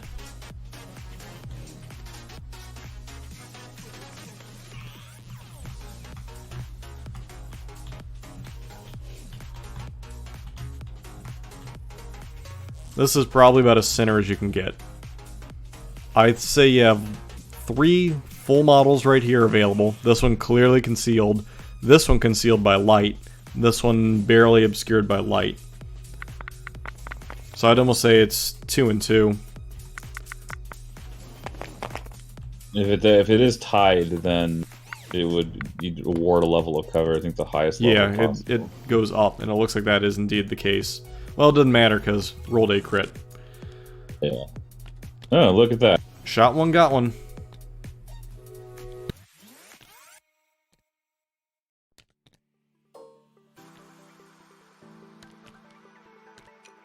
And moving them back out of the way.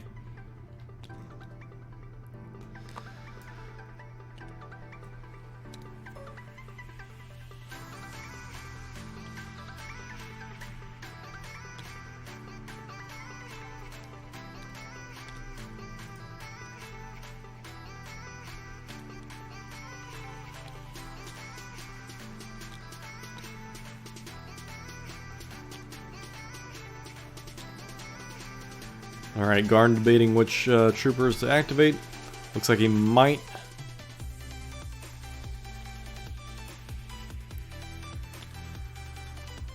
Looks like he's going with one of the 2 DLTs.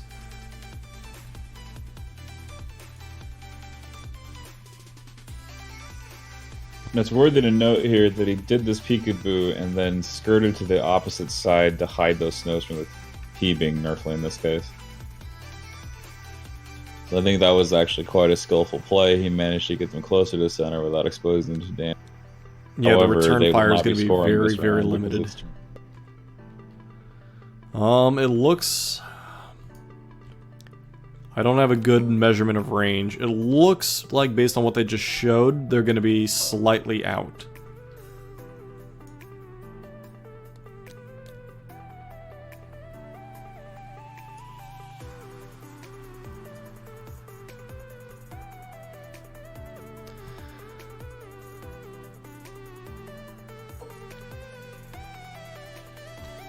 Alright, and we're going to see these stormtroopers move. Think they're going to double move to try and get into a way to secure the objective, and it looks like the answer to that is yes. Looks like they're going to try and take this objective. Without the range, I believe it might be a little short. Yeah, and they're short of the objective.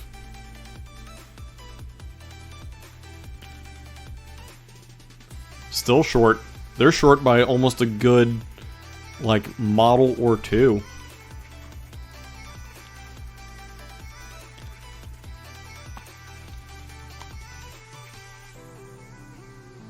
Yeah, I would be shocked if the repair squads don't move up and take care of it. You are correct. I think this is safely going to be at least contested.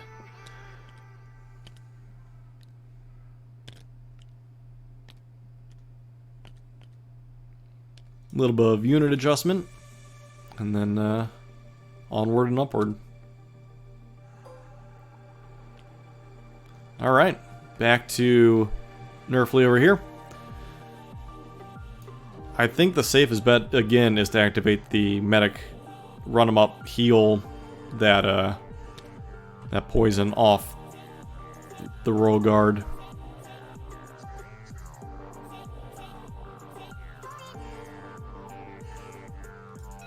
And then maybe take shots at Bosk to free up the DLT squad to do other things. And it looks like that is what he's doing. So that medic bot is all used up. Yep.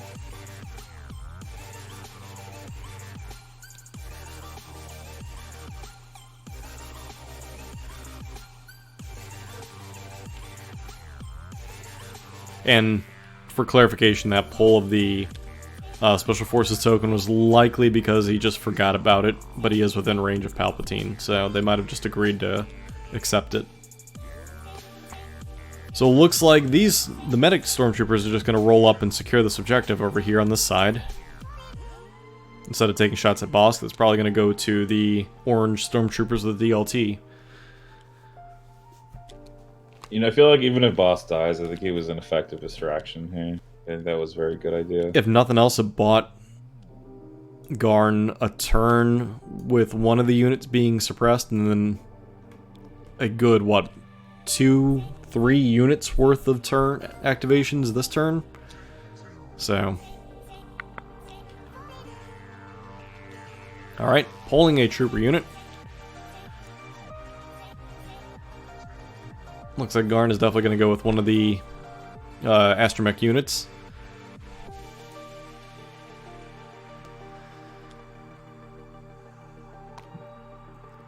And I suspect he can almost load him up into the tank and be within range. Well, that's the thing though. Loaded units don't count for objectives. Really? I thought they did. Okay, then I stand corrected. No, it says objective card text does not apply to units that are in transports. Gotcha. So they're gonna have to just move then. And they shall be in range 1. Of course, they're gonna go directly under it, trying to get some cover. Taking advantage of all the different ladders and stilts and everything else. Man, you're just shifting and saying, fine, you know, if you won't come out, I'll come to you. Can't see Palpatine yet, can they? Almost. They're very close. Yeah, Palpatine is somewhat safely behind that wall. Well, to make the argument you could see him, it'll be heavy cover.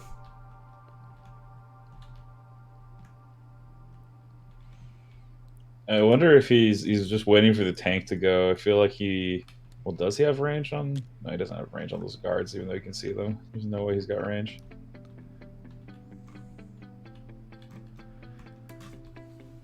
Ooh, it'd be close for range 4, but I think you're right. I think it's out by probably about a model or 2 distance. Yeah, maybe a couple base lengths. It's looking like it's set up for a Now You Shall Die next turn. Depending on where he moves Palt, it very well could be. Alright, trying to ditch the suppression for the DLT squad, manages to. That's going to be a Bosk likely getting shot down.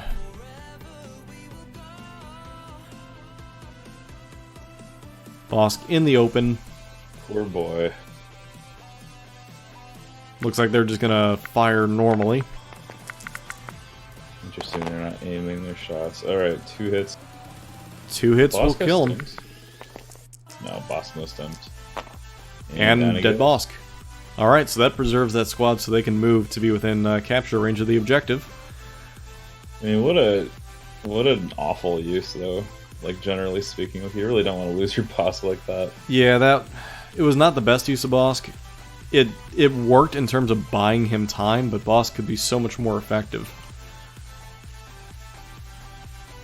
Yeah, I mean, like, I would have loved to have just seen, like, you know, lying in wait for 4 or 5 crits on Palpatine. That would have been... Or just anything at all. Yeah, because right now you're throwing away lying in wait. You're throwing away significant amount of things that he could have done. All to just take out, what, a wound and a, what was it? He took out a singular sniper that was healed, a singular wound on the Royal Guard, and then 2 stormtroopers from that squad.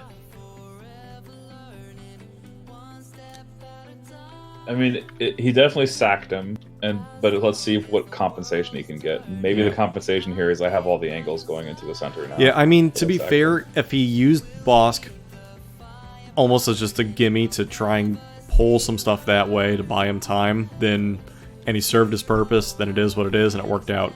Tank being drawn and activating, Tank's targets are fairly limited from where he's currently sitting. And no improv to speak of. Wow, he's going for it. Full speed ahead. Getting up there. Charge through all the things, however, he is mildly clipping that, now he's no longer clipping it. Yeah, he's pivoting now, I think. Yeah.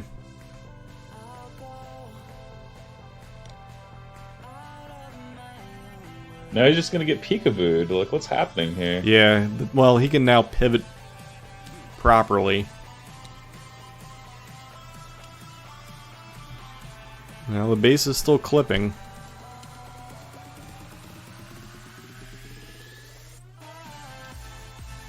There you go. Should be okay now. Then you just rotate him to fight anything that comes through that doorway. Yeah, but that's just it. Nothing. I guess nothing really has to. Oh, I see what he's doing. Okay, so instead of actually like fighting with the tank, he's just gonna plug the works here. Yep. And say, if you want to come stand on the point, my tank will just blow you to pieces. And if you peekaboo me, you lose because you can't advance in the middle. Yeah, they're gonna have to almost move around the flank of the tank and start taking shots into the side. But even then, that's gonna be a lot of shots at a tank with 2 astromechs that can help it. The Snows could just walk up the stairs and start hucking grenades over the wall into the top. That they could. But And a then again, standby they on the have to choose. tank. Oh, nice with the standby. That's hot. That is actually a Standby will great never choice go there. away. And it has an aim, too. But I don't think they remembered that.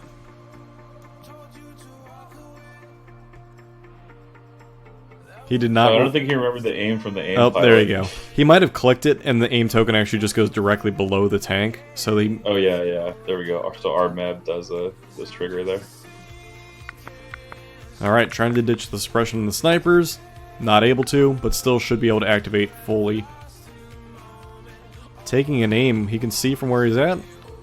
Apparently he can, and he can see both. It's gonna be heavy though. Yeah. Well. So Nerfley has managed to achieve activation parity. That much is true. But he has had to make some positional sacrifices along the way, and Nerfley's pinging this dice. Like, what is happening to this die? It's lying on the crack. But keep in mind the dice are just a representation of the roll. The actual roll is the bar up above. The dice are actually kind of meaningless. Because that's simply because it's coded as a random number generator. Yeah, science. It's almost like computer science works. No, it doesn't. Shush you. Don't you have to go to work? Soon. Oh man, shoot. Having to earn money. Oh, oh darn. Oh, because we're totally getting loads of money being casters for Invader League. I just signed that contract extension. I don't know about you. You're just jealous of esports. I mean... We can do some live, Oh, is Beer's gonna shoot Palp? Yes! Oh my god, go for it. 3 white in the open. No problem. Oh man, this is so reckless too. But I mean, why not? I mean, it's risking all your unit cards, Palp's but not still. 3. For goodness sake, Palp's not range 3 from there. There you go, that's a little more normal. Just do it. Just do it. He's trying to win with no command cards. What on earth? Well, he's got him. That is range 3.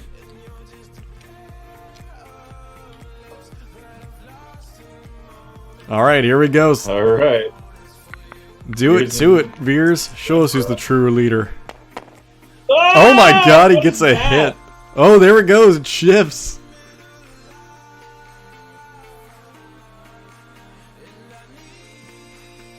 Wait, did Garn just roll on the wrong platform too? He did. He rolled on Nerfley's dice. Oh man. Die platform. Oh my god. And Nerfley's rolling the save, and he gets it. It's one save. He's passing it with a steam, or was that guards? I don't know. It's guards, right? Could be either one. Yeah, without knowing, without them pinging, I don't know. Oh, he passed it on to the snow trooper. He pierced it. He pierced it because he had the option to. And now Palp is does Palp fail or save? He fails 1, so the Emperor is going to take a wound from Veer. Talk about Value Town. Veer's rolling the 3 hits. Oh, big game hunter, General Veers over here. Veer's swinging. He technically rolled into 2 crits. I forgot that he surges into crits, but so Veers had to take those 2. Yikes! Palpatine with the lesser bomb available. Again, this tank though sitting right here looking out for him if he moves up in the wrong direction. I guess the next question is, do you roll Palp up and start nailing the tank? How? I'm just floored. I'm floored. Yeah, this tank is hungry for blood. There is no doubt about it. I'm shocked. Veers just came out there and swung for the fences and got it. Yep. Rare variants. Garn has plot armor. Garn's plot armor is so thick, he could take on both Jaime Lannister and Brianna of Tarth and have no problem. Game of Throws. Game of Throws is in full swing.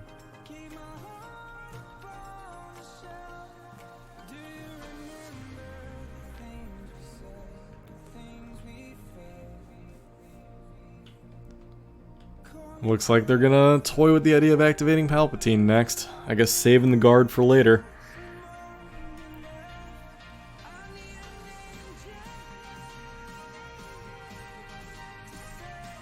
All that is left is the Guard and Palpatine. The snipers have already fired, and then being down activations means that the two over here, the snipers and the astromech group, still have their activations ahead of them, as well as the DLT squad. I forgot about them as well. Oh, and snipers. Holy cow. Garn has 4 activations left to go. I ain't muted, Sploosh. Love you, bud, but I ain't muted. I love how you ran with that idea for the emote. Good call. Oh, I did run with.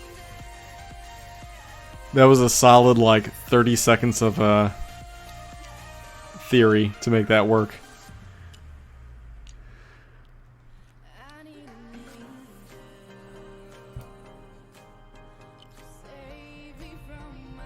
So how does Palp go without alerting the tank to his presence? Well, keep in mind the tank views from that crate, so likely he can see the tank pretty easily without the tank seeing him, especially that fender.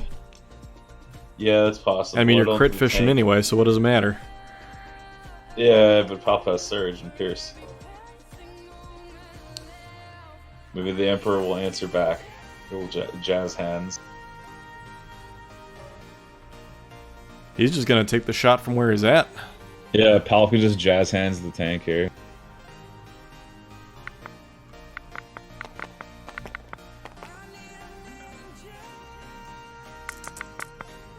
Will it blend? There's 2 crits. And the answer is yes. Yes, it does. With the aim on the 2 red. A 3rd crit. Wait, how did Palp have an aim? Did he decide just not to move? From being wounded. Oh yeah, it's true, he had anger. So 3 damage to the tank. Ouch, dude. And burns the... Well, shouldn't burn the standby because you can't suppress the tank. No, I won't burn the standby with this tank now. The astromechs are going to swing into action and start healing. This is what he was looking for. How do I force my opponent to shoot the tank? This is one way. If we see Palpatine have to activate his Now You Shall Die on the tank, that's going to be a little nuts. Hey, the mechs had their purpose. I think that 2 of them might be a little excessive, but I mean, what else are you going to do with 9 points, I suppose?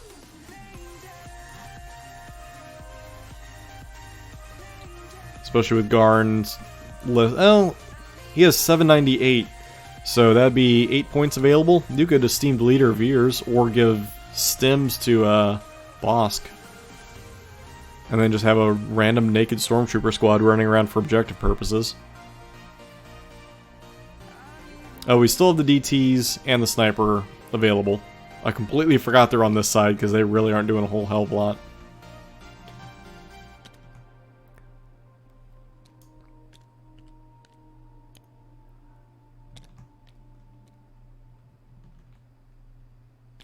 Three wounds out of 8.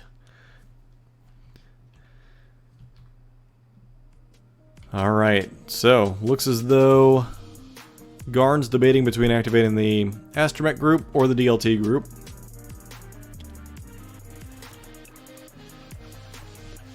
DLT is going to move up, maybe take some shots at somebody.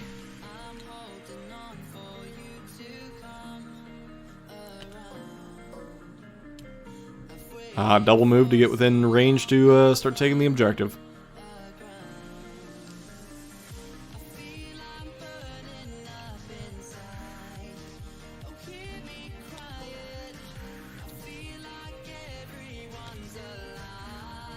Garn lining everybody up to be within cover. Potentially behind these boxes from the snowtroopers.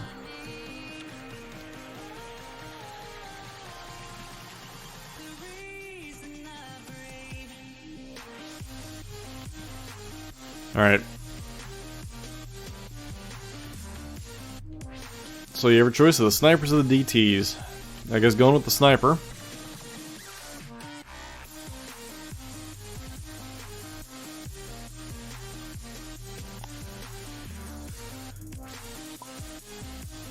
Looks like Endless is going to have to go to work. Thank you for coming out and hanging out for a little bit. Good luck working. May all your whatever it is that you do at work be not stressful. And it looks as though this sniper is going to just take a simple shot at the stormtroopers in the open. Well, not in the open, but stormtroopers that are behind the cover. The leader is the only target available.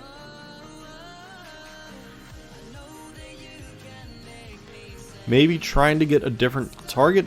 Yeah, it looks like he's trying to get just this one stormtrooper instead of the leader. Because putting the leader down would mean that he'd probably replace up here, which means they'd get even further movement.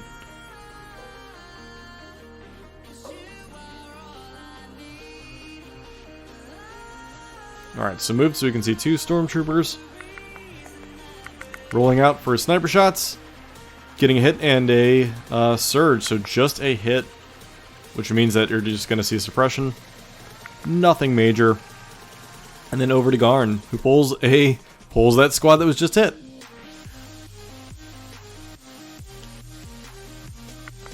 Alright, do they ditch their suppression? They do not. Single activation should still get in range of the tank to heal it.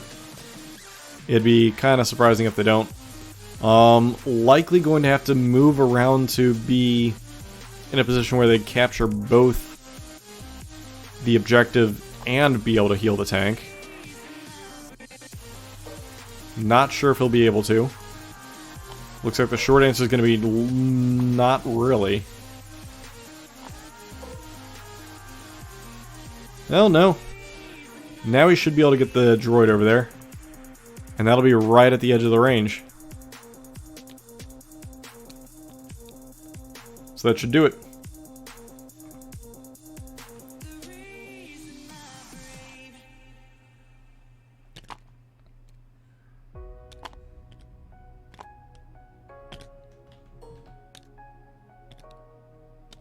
Alright, so gonna heal one off that tank, throw everyone else back behind that wall, and still within range of the objective there, with not one, but 2 units currently. And of course the snipers still have to activate. Death Troopers are the last unit to activate over on Nerfley's side. I suspect they're not going to have a whole lot to do other than move up and potentially lay some fire at maybe the tank?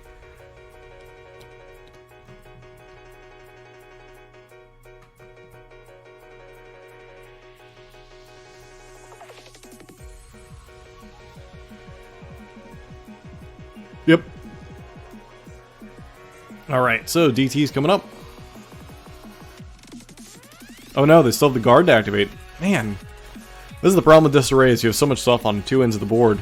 Alright, so finally activating the guard. It looks like they're going to roll around the corner and potentially light up the stormtroopers right there. They could take that mine activation. I think it would activate and hit these... No, it will not hit these guys. They move just out of it. So they could potentially move up, roll around. I don't think they're going to have the range to do anything to them.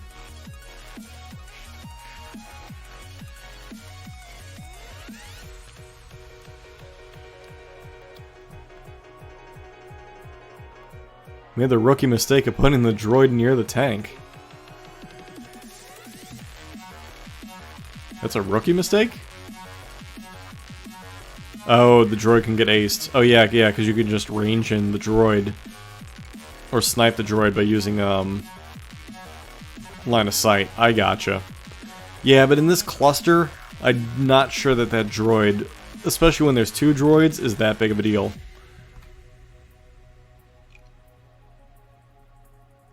Looks as though the guard are actually going to go and retreat a little bit.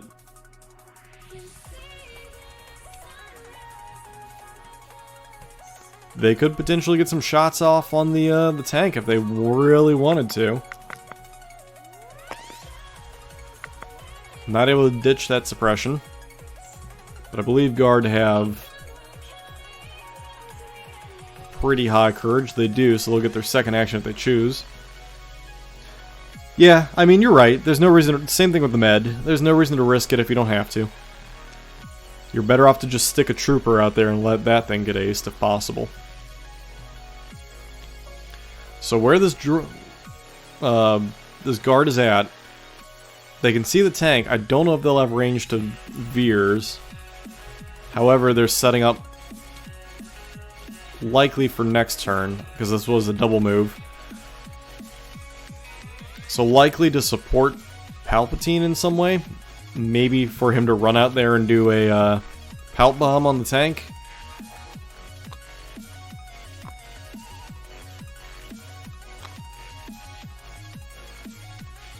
Or potentially his 2-pip is also an option.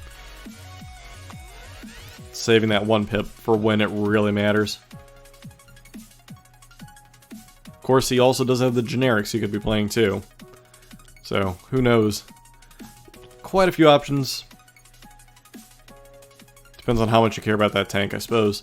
Alright, so, 1 wound carrying on the guard. Droid no longer useful. The snipers activate over on this corner. Need to burn that suppression, and they do not.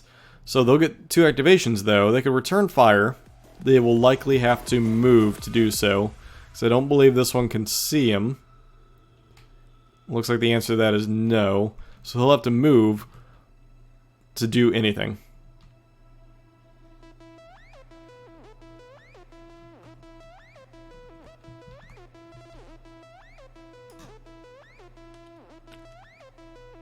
And yes, it's looking like they're going to move.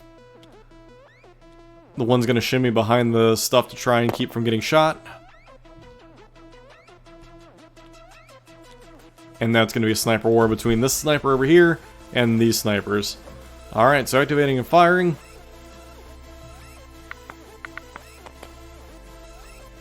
Needing 2 hits or a crit.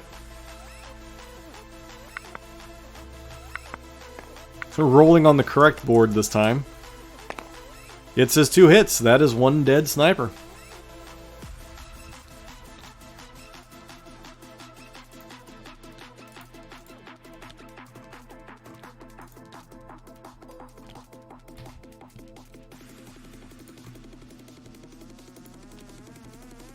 As I keep typing on Discord instead of paying attention, or not typing on Discord, but hitting Discord buttons.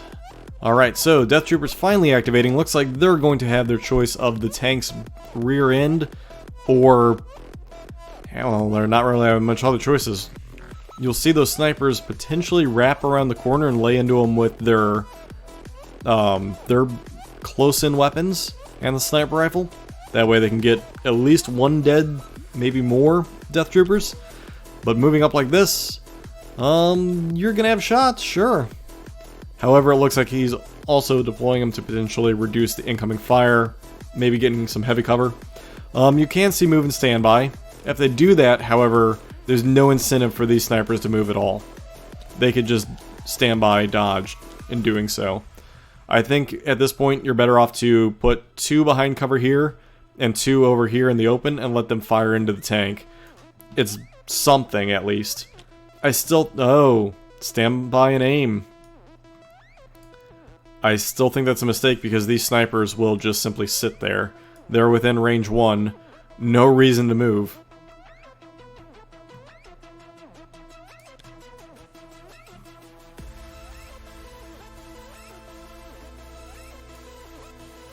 Yeah, I think that these Death Troopers missed 2 opportunities now.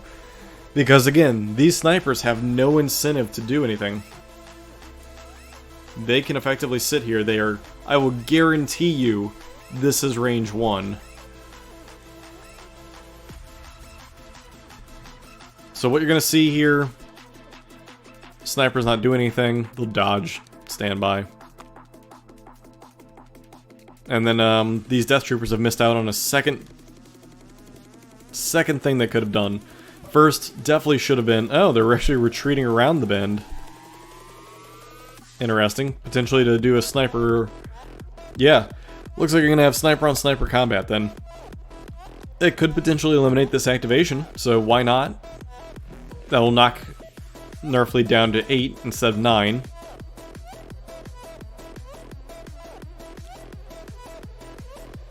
It is going to be in heavy cover. However, it'll be reduced to light because of sharpshooter. So the snipers really messed up, or not the snipers, the DTs really messed up They had the opportunity to move over beyond the building. Okay, they're still debating it. Oh no, he did roll. He rolled 2 hits. Sorry, I didn't zoom over there enough. So there you go, eliminating the snipers. That is now down the first activation from Nerfley. We're going to see scoring here. Looks like you're going to score 1 for Nerfley. 1, 2. Possibly 2 for Garn.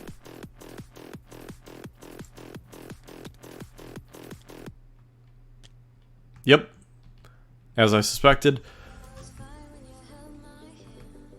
That was actually really huge. Had Garn rolled a single hit, that'd have been pretty massive that the snipers would be able to stand. But 2 hits on black dice is, I don't want to say it's easy, but it's doable. Alright, so let's go ahead and update this guy. And then we'll update this guy as well. I had those points left over from last game. I thought I erased them. That's my mistake. But it should be good to go now. Alright.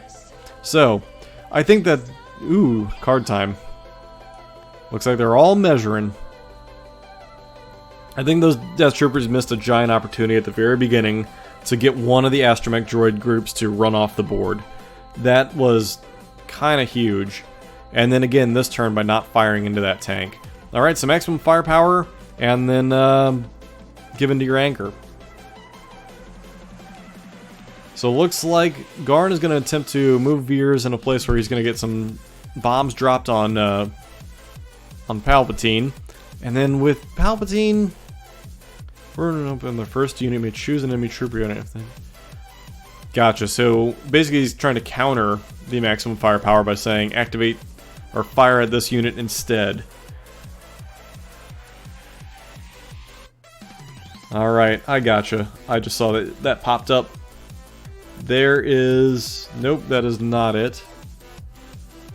Let me see if I can pull the information for you real quick. Here you go. Copy and paste. There we go. So my second co-host is about to come and join me. It'll be Grand Admiral Thrawn, who conveniently is the one chasing at my heels to get into the second seat.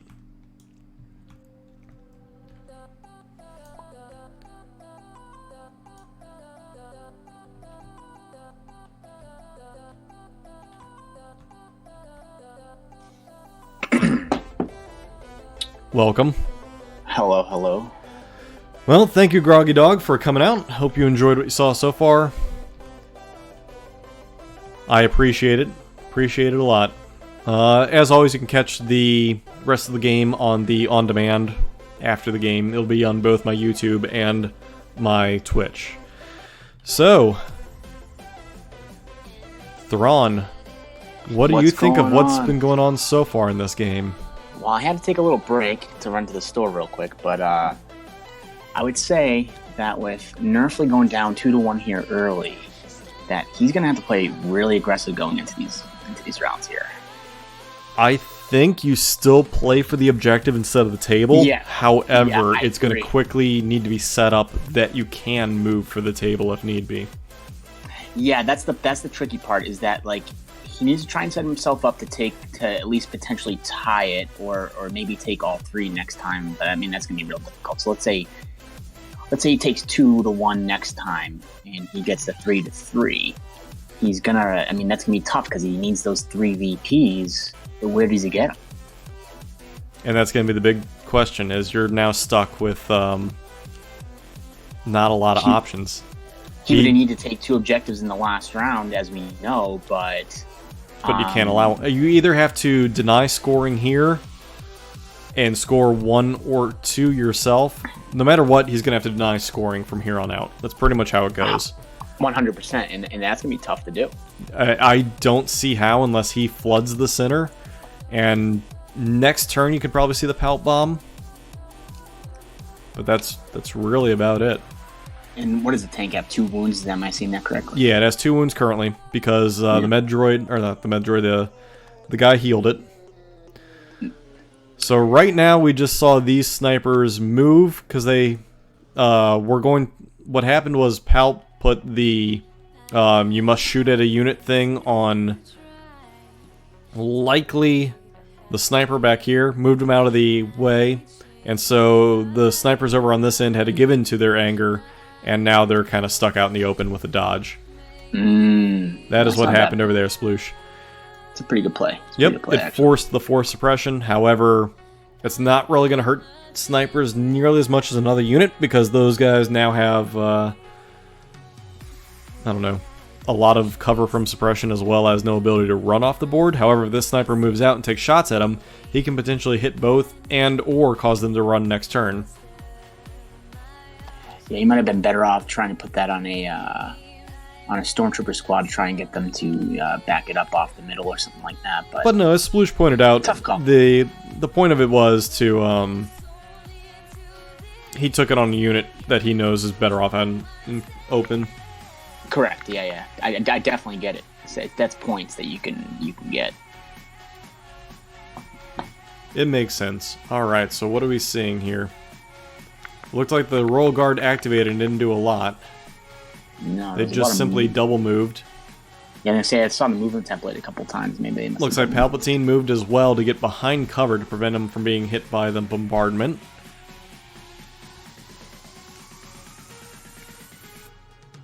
Yeah, pull the strings was issued on the guard. Veers currently has absolutely no targets for firepower, which it looks like that was the whole plan. Likely you can see the snowtroopers move up the stairs, throw grenades at the tank, and then move back down without exposing themselves to Veers. So Veers is moving back. Looks like he's going to burn his maximum firepower now, with what I'm assuming is no targets whatsoever. But also, oh no, he has the Death Troopers now, in the open too. Oh no, well they're not range 4 though, right? Isn't maximum firepower 4? Yeah, he's got to get into that 4 range. Yeah, there he goes, he's got it. Yep. So good alternate target, and hitting these Death Troopers really is going to hurt. Yeah, these DTs have just been, I don't want to say misplayed, but they're just not. They have so many good opportunities that were just squandered. Yeah, I think... Ouch. I think I got a little too worried about that tank. Oh my god, that is brutal. Too. That's not good.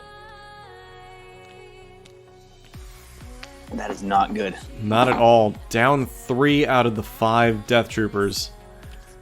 Oh yeah, Pierce. Yeah, what am I thinking? That's 3. No, 3 total. Pierce isn't on that weapon. Oh yeah, okay, there we go. Yeah. But still, that is absolutely brutal. Yeah, I don't know. Yeah, Disarray really does throw everything for a loop, Orc. I hate Disarray for that exact reason.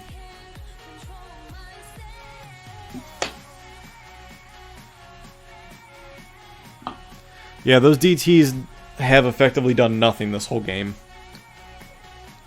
Yeah, and that tank did exactly what we said it would do. It went right up the gut, and it's protected on one side at least. Yeah, it's protected. It's on the one side. It's protected on the one side it needs to be, really. Yeah, and it's about to be completely protected once those Death Troopers are no longer a usable unit. Yeah. Man, those Death Troopers missed out on so many good opportunities, and they're effectively now out of the game. Yeah, he worried about the tank, and I get why he worried about the tank, but you almost kind of wish that he maybe countered Bosk with them or something like that. Even then, again, he could have shot and removed one of the astromech units off the board by panicking them, and that would have been huge right off the bat. Yeah, so it looks like these DLT, or this small squad of the DLT is going to move out and attempt to shoot at the snipers, it looks like, but they're going to get cover from the suppression, which is going to be huge, plus the dodge. So you're looking at crit fishing at range 4 with these guys. No, they're not even. Yeah, I was gonna say he's DLT. No. Is he trying to get the medbot? He might be. I would suspect that, and to answer your question, Sploosh, I suspect that where Veers was, that he kind of left open the ability to hit anybody in that doorway, and also to scare people off. But I think that his first target was likely Palpatine, second target was definitely the DTs. He was not really looking to get some sort of view anywhere else. Well, that's 2 hits and a crit. I just don't. I think he's shooting. I don't know what he's shooting at here. Is he either shooting at the Medbot squad or the snipers? I think it's the Medbot squad because It's the I don't think Medbot squad because he he didn't didn't have. have range on the yeah. snipers, right? Just the DLT did. No, it was just the suppression. Yeah, I think it was. I think you're right. It's D4 or 4D chess. Try and bait some shots their way, especially with dodge and force suppression. Especially because you're gonna try and get that one more suppression from the sniper on them to try and get them to panic next turn. So I think that's kind of what the game plan is there. I think they would have been fine where they were. I'm not exactly sure why he moved them out, though. Alright, so trying to determine what best to activate. Looks like it's going to be the med, or the astromech. Easily able to repair one of the wounds off the tank this time. Yep. That tank's not going anywhere for a while. There's no purpose to move it whatsoever anymore. Yeah, no, I agree. I agree. And I think at this point it's slowly going to become you need to table. Yeah, I mean, I said that early on. I said that if he, the table might be what he really needs to do, but, man, I don't even see it being possible. I don't know. Yeah, I agree, because at worst, well, it depends on how much of a spoiler Garn wants to play. Because at worst, all he can do, or what he can do, is just bolt his snipers around the corner behind the mechanic's house, and you'll never reach them in time. Or not even that. Let's say Move in standby is a good choice here, Sploosh. You are right, because that will then protect the tanks if people move up the stairwell. And what else are they going to do? Double move? Let's put it this way. If these DTs die, what's going to stop Veers from just running and hiding for the rest of the game and making sure a table does not happen? Yeah, and he can even run just right behind the wall and just keep everybody in command range the whole time. Yeah. Yep. And he could be in line of that objective, too. He could, I mean, he really, that's just not good. But yeah, I think move standby is definitely what you do here. It simply covers your tank. Well, it doesn't cover the tank if they go up the stairs. It does, however, protect anybody from rolling out the front. Yeah, that doorway is completely locked down if you do that.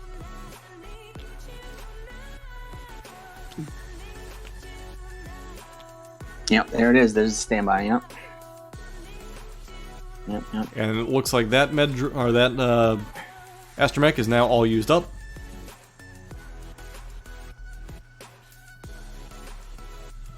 Yeah, so you're probably right, Doug. If he, or Sploosh, I should say, if he did it on the stairs side, that stops him from going up those stairs. But I mean, maybe he's worried about the guard moving through the door or something. I don't know.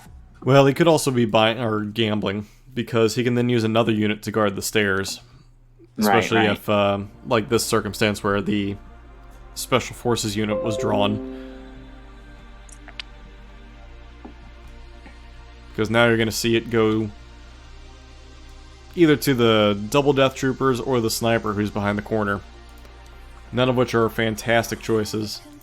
I mean, what do the DTs even do here? Oh, Jesus. Bend over and take it? I mean, what do they do? Oh my god, the Blues game isn't until 9:30. Yeah, it's not till 9:30, right? Yeah. Oh my god. Yeah, brutal. Side note for anyone watching, both Thrawn and I have been chatting behind the scenes in our group, and have been talking about hockey the whole time. So yeah, likely, and Invader League nailed it. You more or less run and hide, or you sit over here. Oh, this is a good opportunity. Move and shoot the sniper. Yeah. Yeah. I mean, that bumps him up. I mean, because the sniper unit would replace the other guy. It'll bump him forward. So if they wanted to do anything, they would have to... If they wanted to fire back at the DT squad, they'd have to, move and shoot, which I don't know if that was even what they would want to do, but, it gives them options, I guess. Range 2. I say you go for the pistols. Don't go for the... ELO. Yeah, no. Well, I mean, when there's only one unit, yeah, go for the double whites. Yeah, it's kind of Why like when not? you're down. It's kind of like when you're down with your fleets. Just those double whites. Oh yeah, it's the DT. Oh yeah, Yeah, that's right. The DTF. the subtly named DTF-16. So he's going to use the grenade launcher.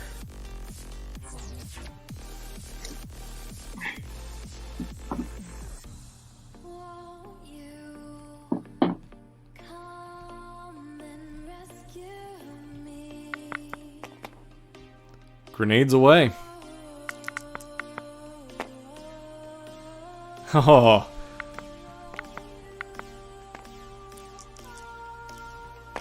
And he gets one of them. I mean, Yeah. results are the same no matter what. Yep, yep. Brutal roll, but still worked out. Killed one. And yeah, now these Death Troopers actually can play a nice little spoiler roll. Yeah, on that, yeah, for sure. Because now they can chase around that sniper, and then they can also hunt Veers down. Here's the question, right? Does Garn take Pink Squad? I know they're an astromech, right? But does Garn take Pink Squad and maybe come back and try and take that Death Trooper squad out? I don't know if he can get into position, actually. No, he can't. He wouldn't be able to get into a shot. It wouldn't be this turn, it would have to be next turn. That's a really good positioning, actually, in the DTs. Oh, you're going to see right here the gray bases move around and start using their DLT at range. Oh, yep, okay, yep. And that makes sense. They don't have an astromech. He's got, because the reason why I was saying that, if he moved Pink, it wouldn't really matter because he's got enough forces in the middle to not, to not worry about the middle at the moment. Well, maybe he's changing plans here. Yeah, it looks as though he's potentially just going to move up a bit. Maybe try and cover that center. Maybe he moves to the right and standbys to deny the stairs. Like we were talking, like Sploosh was talking about, was trying to deny the where stairs. he currently has the movement template, that is a move. So, yeah. And we already know the range for standby for blue, which is just inside the door. So he might double standby here, just to really prevent anyone from coming out that door. However, still leaves those stairs open and available. Check that range and see how that range ends up. You might see the lighter pink potentially being the Death Trooper Hunter squad. Yeah, they have a better angle at least. That, and there are also fewer units. You don't want to go and sacrifice a 5-man unit when you can do the same with a 4-man. Yeah, that DT squad's really interesting.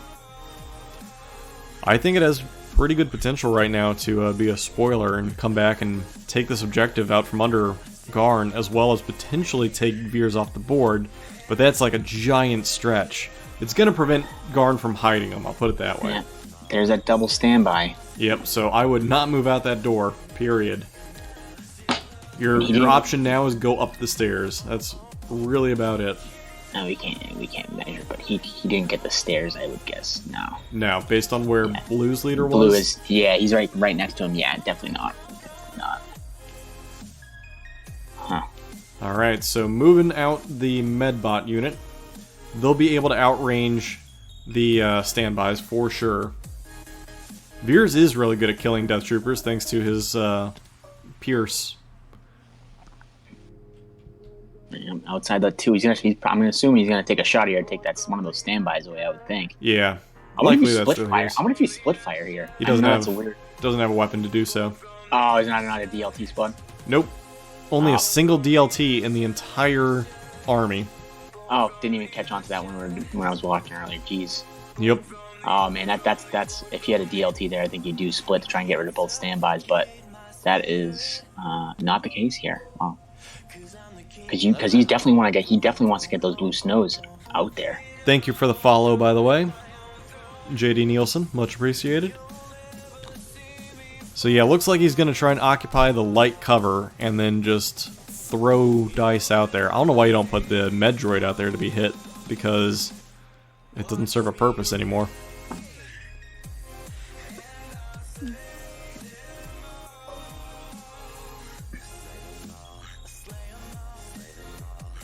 Alright, looks like he's going to go for the blue guys.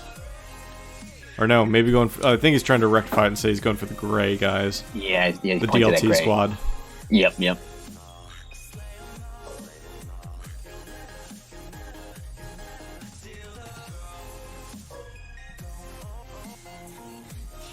True, hiding him back there that way that you can always move into that position.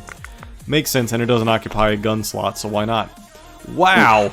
A single... Well, I mean, that's what he needed. Got a hit. Cleared the DLT off the standby, yeah. Yep, Standby's and that's the important part. Cool, man, if he blanked out, that would have been rough. Alright. Trooper unit again. Looks like it's going to be the medic squad. And they fail to remove their suppression, so single activation on these guys. They can either wrap around and start hitting orange, or they can potentially move and get shots right into the snowtrooper groups. But the snowtroopers have not activated, so I would be kind of hesitant to go that way. No, I think he just took a standby here. Yep. Because that way it will basically cover the door as well if anyone wants to run out there. Man, he's tripling down on that door. Alright, pulling the sniper unit.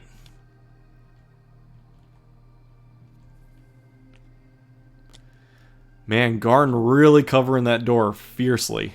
Yeah, oh, really? He really is. I mean, the sniper... you got to move out and try and take out the other sniper squad, I would think, but... Yeah, there he goes. Yep. You got to go different... I think you got to go different way. You want them light down to none. They'll be light because he's touching the terrain. Oh, he is. Oh, yeah, he's touching it. Yeah, good call. Yep, going after those sniper units because if nothing else, add a 5th suppression so they have a good chance of running next turn. Yeah, the dodge means nothing, obviously. High velocity. He could shoot at the troopers over here, but again, it depends on what you want to do with the snow troopers. I think your best bet is still to move them up and peekaboo off the stairs.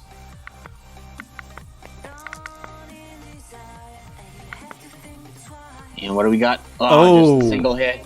I mean, no, they don't nothing. Surge. They don't surge. What am I thinking? Not a single thing. That is rough. My rebel mind is going to surges, but they don't surge at all. Bless your little rebel heart. Hey, if I get one thing, it's my commandos are slightly, well, I wouldn't say better, but the surge definitely helps from time to time. All right, looks like that sniper's going to roll out and pop some shots at the death troopers. Yeah, I think that's the right call. You risk it for the biscuit. Why not? And they are going to be in the open. You do not want them sitting back there on that objective and doing... Sniper fires, gets 2 hits. That is 1 dead death trooper, potentially 2.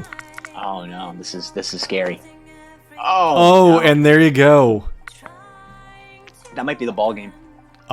Yeah, because now Veers and that sniper can just hide and capture this objective for the rest of the game. I don't think he can win on objectives. I think he'd have to table. I just don't see a table being possible. Now you have to table. Man, losing that death trooper was huge. It's been doing that this whole game. Yeah, that was like the die standing like that. That was really weird. That was really weird. That's like, you know, I haven't seen that on TTS, but that was the first time. But again, the die is completely irrelevant. It's the table up top what that shows, because again, random number generator, the die is just representative of it. So the image of the die is completely irrelevant. Never go off the die faces. Man, somebody better shoot Endless a message, because he's looking pretty good right now.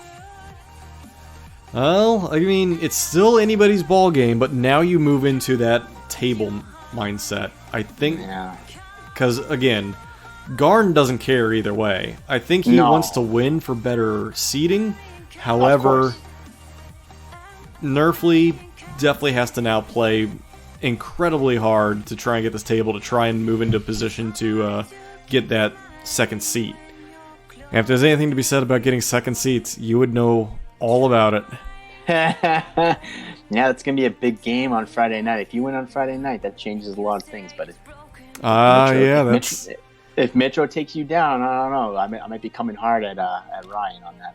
Anything is possible, man. I'm not going to claim that I'm going to do anything. It's not. It looks like I stay up till 3 o'clock in the morning anymore, but I might have to. The problem is just us playing West Coasters and having to deal with time zone differences and very difficult availability.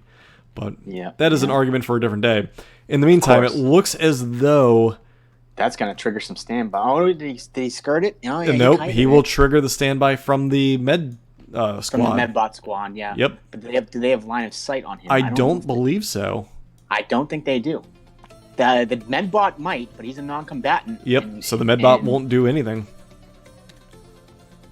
Interesting. So it depends on what he wants to do with these guys. I assume he's going to try and knock off the other standby on the blue squad. They're range. Are they range 2? Oh yeah, no. Imperial. So in order to shoot them, he would have to trigger the standby. Yeah. So his other option is shoot the tank. Yeah, because I think they shoot the same guns as the scouts, if I'm not mistaken. So correct. Yeah. So at this point, you either shoot the tank or you trigger your standby. That's your options. That is not a good option. That said, you trigger the standby and it's only 4 E11s. That is true.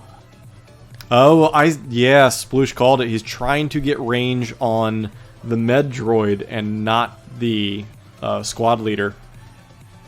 And it looks like that is actually going to clip it right there just by doing that. So yep, that way he gets full shots on blue, and there's nothing blue can do to activate. That is the danger of putting that medbot ahead of him like he did. You are correct, to just be within range for heals.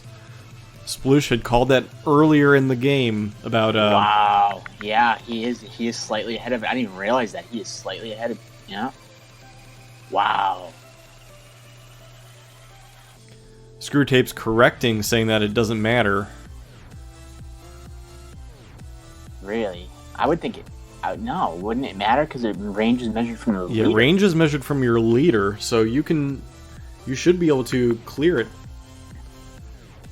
It looks as though Garn is taking it, though. Really? So it's... Oh, and he blanked out anyway. He blanked out. It doesn't matter, I guess. Yeah, it doesn't matter. But, I mean, yeah, if you looked up Screwtape, I'd like to know, because that's an interesting one. Yeah, that's a very good question. Interesting. So standby must be based on any unit, then. So since it's out of their activation, it might...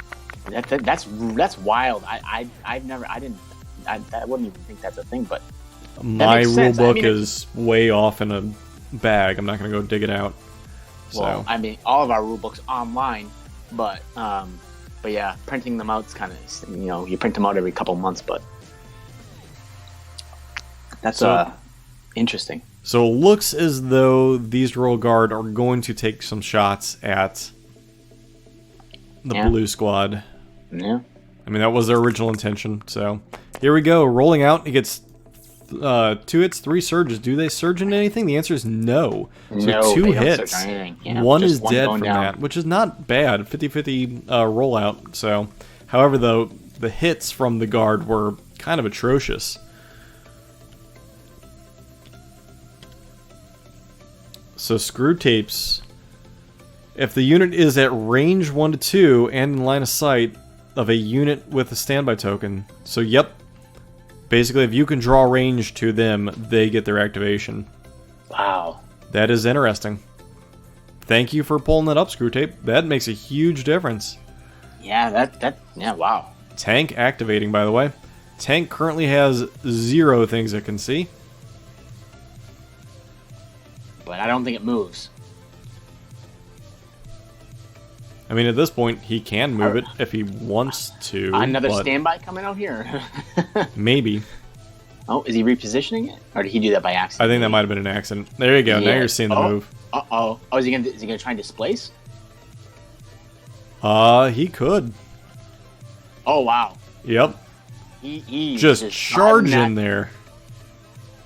Yeah, looks like the answer is no. He's just going to edge it in there to get some shots. Yeah. Well, looking like Garn is getting a little anxious to use his tank. It protects its sides. No, maybe not if he puts it there. But effectively, they probably can't even move through the doorway if he puts it there, right? I believe it can. Okay, I wasn't sure how that works, man. Vehicles are a little wonky, so. Rambler's dead on. Tank driver busts through the wall, says, "Hello there." General Kenobi. A bold one, I see. Driving a tank through a wall. Man.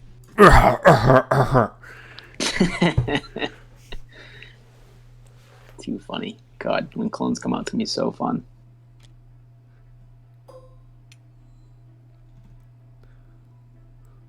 Sergeant, you're a bold one. Man, TTS is definitely difficult when these things occur. You can do it, Garn. You can do it. Oh. I think the big problem is you have to move it along the template first before you can reposition. So that would be probably about right. Yeah, he's trying to make sure that that side arc is not visible by those snows, if I had to take a guess. Yeah, and it looks like there is safe, and of course he can also pivot now if he needs to, just give a full front on. However, no, those snows can totally see its side arc. If you look under the tank, you see that nice little line. Oh, here we go. I'm coming in. Both of them see it. Oh, yeah, you're right. He can, like I said, he can pivot, but I don't know if he can pivot in a way that would make it work. Yeah, I think you're right. I don't think he can. I think he's stuck. However, going to just light up those guard. Wow. That is an aggressive move. This is bold, but I mean, at this point, maybe Garn is going for the table? Yeah.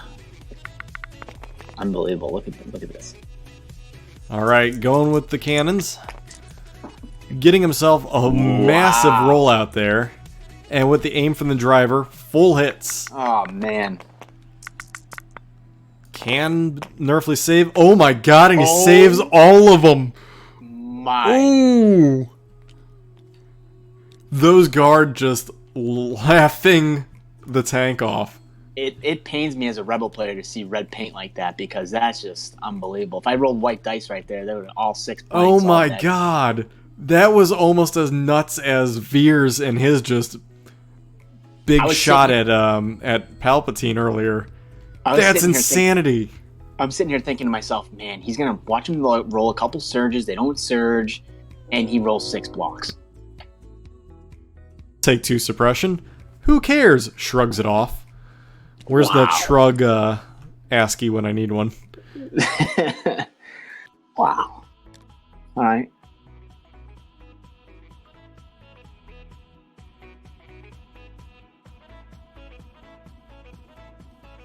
What do you do here? Yeah, I mean... You don't even need to do anything. You aim and fire because you got the side arc. Aim and shoot, right? Yeah, you got to strike take the tank off at this point, right? Yeah, he's trying to make sure he gets that side arc. Maybe it must be maybe a discussion they're having, or did he not have full line of sight with everybody? He needs to cohere him. Yeah, that's what he needs to do, I think. I thought he had it from that angle, like we were talking about. If you go underneath the tank, it looked like he had it. Yeah, it looks like he has it. Either way, though, I mean, the snowtroopers get their move, so... Yeah, they don't care at all, but I still think he had it from the get-go, but... Wow. Oh, so they might be debating the cover for the tank. But, I mean, you need crits anyway. Surge 1. Try and reroll 2 into surges or crits. And there's 2. Plus, one of those hits would go up to it if they're not counting for cover, but I think they're counting for cover. No, they are not. Alright, so... Here we go. Oh, they're talking about something. No, they're good. It does not provide cover for him because mini size, and surge, 2 right? go so through. 2 wounds, right? Yeah. Wow. That puts it at 3 now, or 3. Yep. And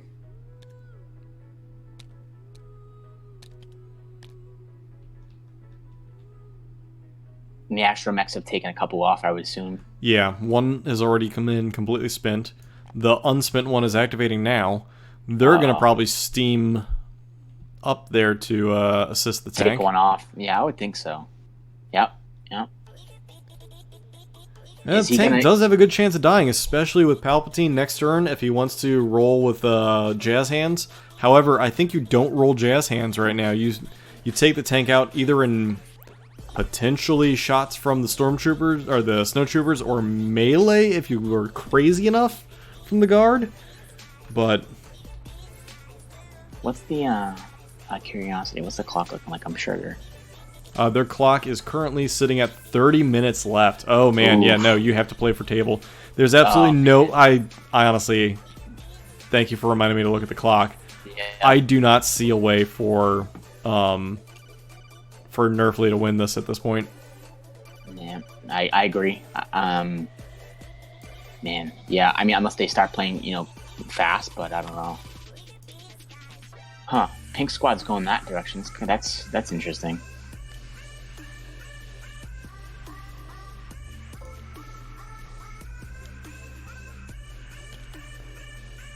Yeah, and as the commenters are all pointing out, I don't think troops can move through that tank either. So it just basically became a roadblock. All right, so I didn't think they could. So that makes man, that's crazy. That makes sense then. If the tank is blocking them area denial and they can't move, then that's why Pink just moved backwards. I mean, there's no sense in him moving forward. Yep. Because those snows effectively could have moved up those stairs and shot them probably. Yep. At this point, you have to kill the tank to even get outside. I hate being negative because I was actually rooting for Nerfley at the start of this game and all that stuff, but I just don't see it happening. Yeah, I mean, it was a perfect counter list to begin with. Yeah, if nothing else, as Madman pointed out, this is a good argument for impact grenades becoming a thing again. Yeah. There's a crit, but so it's only gonna be 2 going through. And he blocks one, takes one. So the tank is technically half. No, he's not half dead because he got healed. Yep. Yeah. And there's nothing left to activate on Nerfley's side, so it is all Garn at this point. Man, that tank's not gonna die. I mean, it's gonna die. It's gonna die, but not before it becomes too prohibitive to be of any effect. Yeah, it's just denying too much. I was kind of questioning taking a tank on this map because I've seen, like the RTs and stuff get denied some weird things, but clearly taking the tank to block a door is not a bad strategy. Yeah, not at all. And Sploosh, no, the pink droids should still have one more. I'm looking at the wrong side. There we go. Yep. I was doing the same thing. Oh no, he spread them out. Nope, he did not. I'm sorry. Yes. One of them is used up, the other one, Pink, is Pink still has another repair. They skirting out here to take a shot at orange. Maybe if they're range 4. No. These have a DLT. They have a DLT, but nope, just moving. They're not range 4. It's too far. Screw Tape is dead on with the fact that Now You Will Die is kind of like the big swing card here. It can make a world of difference. Definitely. However, I think that if you play it too early and this tank is still in the way, no, it's kind of wasted. I think you really need to blow the tank up this tank's and a then conundrum. move past it and then just nail all these stormtroopers that are all going to be at range 2. Problem is, you are at least a turn worth of movement to get to it. Yeah, no. Because Palpatine at movement 1, he's not going to get anywhere near range that he needs. He needs to be in the doorway to hit all these squads. I still think the DT's dying was honestly the game. Yeah.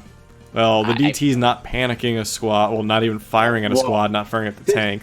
Several moments of the DTs, we'll call it, but the sniper taking them out and them not being able and you to see push and Veers's, what was that, Imperial Discipline come out.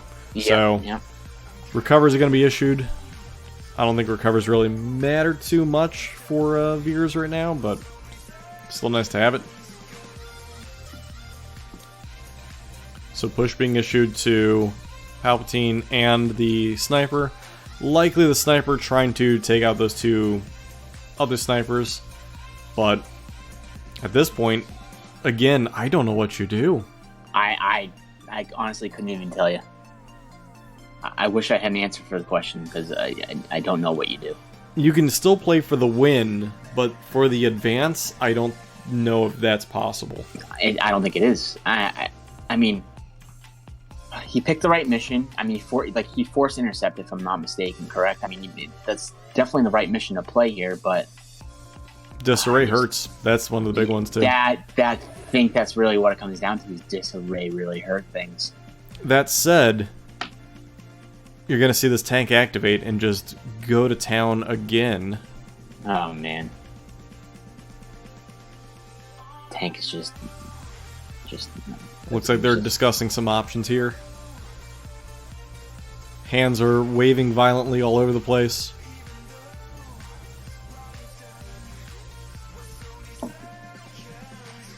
By the way, the Islanders and Canes were tied up. Oh wow, Canes won 5-2. They're 3-0 in that series. Holy Oh my crap. god. It was 2-2 with 13 minutes to go the last time I looked. Wow. Your game's starting. So what you're saying is Columbus is going to be playing the Canes. Hey now. Hey now. Alright, so it looks as though they might have settled, I guess, whatever their debate is. Potentially. I don't know. Nerfley's waving his hand around wildly at the Royal Guard unit, and then I see Garn zooming all over the place. Alright, it maybe looks... had something to do with suppression, it looked like, because it looked like they were clearing, they just cleared the suppression, but maybe I don't know what the argument would be about that, though. Because they're disciplined. Well, it looks as though the Guard are going to move back to try and get shots in the side arc of the tank as well. Yeah. I mean, it's likely their best option. Again, you need to set up for Jazz Hands next turn. However, again, the biggest problem is going to be they're going to have a lot of things looking for Palpatine to roll out there in the center and just start laying into them.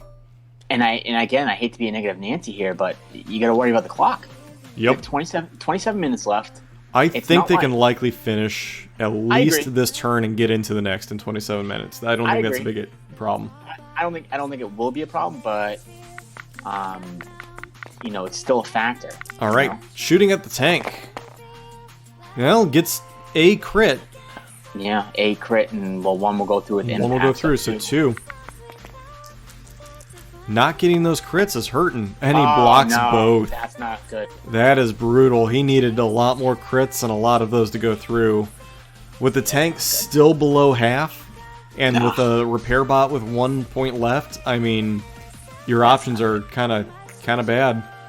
Yeah, but I mean, red dice are technically a 50-50 shot. Arguably, you should have seen one of those lose. The black dice, definitely. You should have seen, I don't know, seemed about right with the amount of crits that he got. Yeah, well, I think the difference comes down is they don't surge to anything. Yep. If they surged, well, obviously they would have to surge to crit on a tank, but there was at least 2 or 3 surges shown, if I'm not mistaken. Yep. I think it was 2. I think it was 2 surge, 2 hit, and 1 crit. But this might be blasphemy, but maybe assaulting the tank, swinging at it in melee. Well, yeah, I don't know.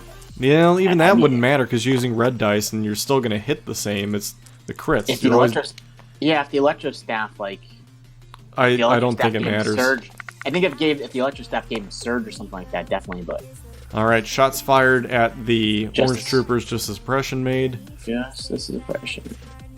Yeah, I think that there's no impact on Nerfley's side of the board, and that really is going to make it tough to deal with the tank. I don't know what else you really can do besides just hope and prayer. Palpatine's a good option, but again, you're going to waste Jazz Hands on the tank itself, and that's it. That seems a little rough. Know. Yeah, he's gonna. I was just gonna say he might aim and snipers off if he can. Which it looks like he might be trying to do. Yeah, aim fire at the snipers, just take them off the board if you can. If you can. Plus, it would clear an activation. Yeah. Before it even activates. Before it activates, for sure. He's also likely debating if he wants to fire at the yellow highlighted. Oh, and he is firing at them. He is. I guess he's saying they're in the open and have no suppression, so... Those goes. Well, there's one. Good thing he has aim. No surge. I keep on forgetting that. Oh, there he goes. He's got 2. Big aim there. I still think he'd shoot the snipers there, but I don't know. And there you go, 2 dead stormtroopers. I guess maybe the thought process is that they might. They're in cover because of suppression. Well, it'd be heavy. It'd be light down to none. Light up to heavy, down to light. Because of the snipers and their special ability. Yeah, no, I was talking. Were we talking about the stormtroopers? Or you talking about the snipers? The snipers, if you were to shoot at the snipers. No, they would just have light from the suppression, which would be down to none with sharpshooter. But I'm thinking that maybe he might be gambling that they don't. The snipers rally. would go up to heavy cover because of the low profile rule. Oh yeah, low profile. Good call. Yep. Let's sleep in there for a second. Yep, that's why. But yeah, That's why I take out the stormtroopers. Not the best option, but it's better than nothing. Yeah. And I suppose you'll let the stormtroopers try and crit fish on the snipers. Yeah. You can push them to force suppression and hope they panic. I guess they would definitely fall off the board. So it looks as though you're seeing a bunch of troopers move up. They're trying to get within range, I guess, to contest the objective over here, being a scoring round. Nerfley really boxed in at this point where he can't score. The tank really blocking the doorway, and I would have never thought to do that.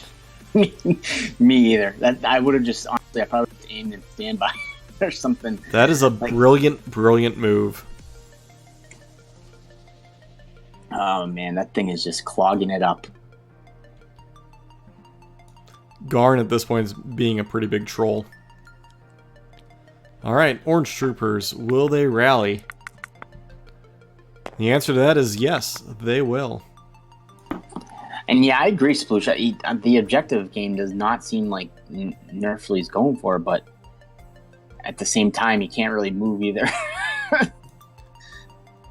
I guess he could go up the stairs or something, but his direct route to that middle objective is blocked. There you go. I had to turn on the Blues game real quick, so sorry about the blip of noise you all would have heard as I muted it. Alright, so, what would you do with these DLT guys? Do you want to try and put another suppression on the snipers? I don't know. I mean, maybe he's contemplating putting another one on the DLT squad they sniped. Is he contemplating? Because they haven't activated these guys. Oh, what the heck? Probably moving to get the DLT to fire at the tank. Well, he can't because he has suppression. So he's moving them to try and get range 1 on the point objective to keep the points going. Yep. But again, at this point, I don't think the objectives matter. No, I don't think so either. Because, let's say it does matter, right? Garn next round can move these tan troopers and these gray troopers right around this wall and take that one away. Yeah, and he would hit a mine, sure, but it's not going to matter. And then he's got pink, blue, and the tank are, in range of the middle. And Lord knows... the sniper can easily double move to take the other objective. Yeah, exactly. So objectives really don't mean anything at this point. Right. There goes another wound off the tank. Yep. That thing is not going anywhere. It really isn't. And then blue squad moving up behind cover as well. That is a juicy jazz hands target. I just don't know if it's going to make a difference. I don't think you can get to it to jazz hands it. Oh, man. That tank is just... That is the ultimate deterrent if I've ever seen one.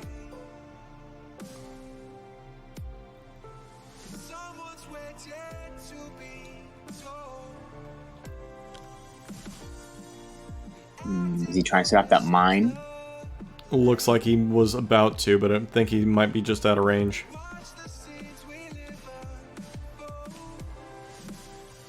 Dirty Pool, what he could have done was put the med droid or the astromech droid over there to activate it, keeping everyone else out of line of sight.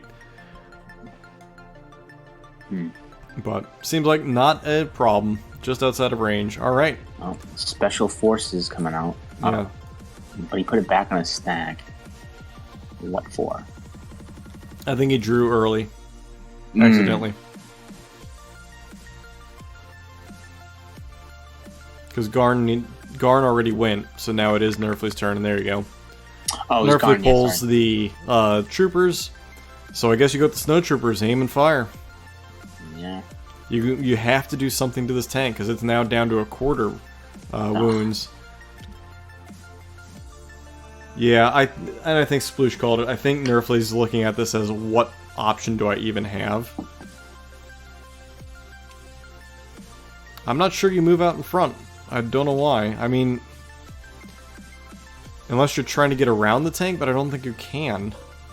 What the heck? Oh, is there a spot in there that he's trying to get around? I suspect that's what he's doing. He's going to try and barbecue a unit. I mean, that's definitely more effective. Yeah, I mean, he's got to deal with troops and a tank. He doesn't have many options. I think next turn you have to jazz hand the tank if you don't kill it. I don't think you have an option. The problem is that means the tank has now stuffed you for almost 2.5 rounds. Yep, well, it's about to stuff him for more. Yeah, I agree, Screwtape. It does look like it's legal. Yeah, it looked... if you look at the model, the base size, it looks right. Oh, man, that's gross. That's gross math. 80 points. Oh, man. Yeah, you're right, though. Well, that's the power of med droids, I suppose. Yeah. Well, maybe I stand corrected. 2 med droids worked out really nicely. Yeah, there. What was it, 9 points for an astromech? I mean, that's just... Yep. This is not a bad list for it.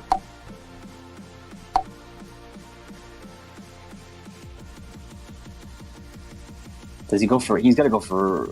Oh, no, they're not in range 1 yet. Yeah. I was thinking if you could get to range 1 of pink, but... Because they haven't activated... Oh, what the heck is he? He's trying to delete the squad that hasn't activated? Looks that way. He does get everything he needs. It's going to be a lot of hits. Oh my god, only loses 2. My. He... Wow. Out of all those dice, he should have lost one. Also, Blues are up 1. Oh wow, that's early. Yeah, if they win this game in Dallas, I think the series is over. Yep. Looks like we got Pink Squad gonna activate, and they have their choice of a nice, lovely activated snowtrooper group right in front of them. That, I mean, is going to be in the open. That's a no-brainer. You might have to move to get them in the open, but they'll be in the open for you. Man, or you assault them and then they're irrelevant next turn. He's not gonna double move and tie them up for next round, is he? Yep, that's what he's doing. That's what he's doing. Yep, that's exactly what he's doing. That's a good trade. I'll take that any day. Yep, 100%. And now he's blocking the path out, too. Oh. Yep. Wow. That is yikes. That's next level. He stuffed the gap with that, too. Oh, man. So Jazz Hands is now completely irrelevant because all it can do is deal with the tank. Oh, wait, Palp doesn't have jump 1? What? No, he doesn't. Shocking. He has Fall Infinity. And apparently somehow survive into 30 years in the future, but that's a different story. He's going to be a Force Ghost. Come on now. Or a Holocron. Oh, that works too. I know that the Sith can't have Force Ghosts, but he was a little bit different than a Sith. He was the Sith. The droid does indeed contribute a health. You are right. Wow. So that droid, for 9 points, has absorbed way more than you could ever imagine point-wise. 2 MVPs right there. The 2 MVPs. This is insanity. Alright, well, no punches thrown, because obviously he had a double move to get there. But, I do.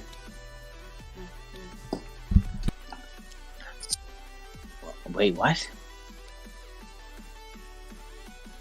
Does he think he has room over there?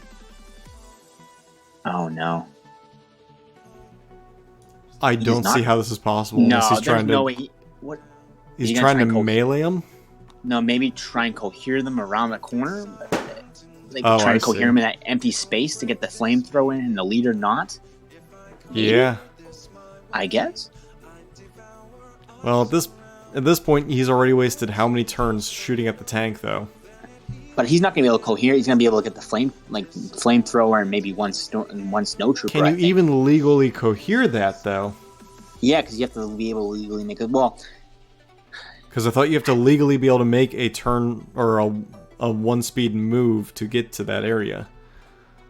Yeah. And you can't squeeze people past that. Especially because those aren't his own troops. If they were his own troops, he would.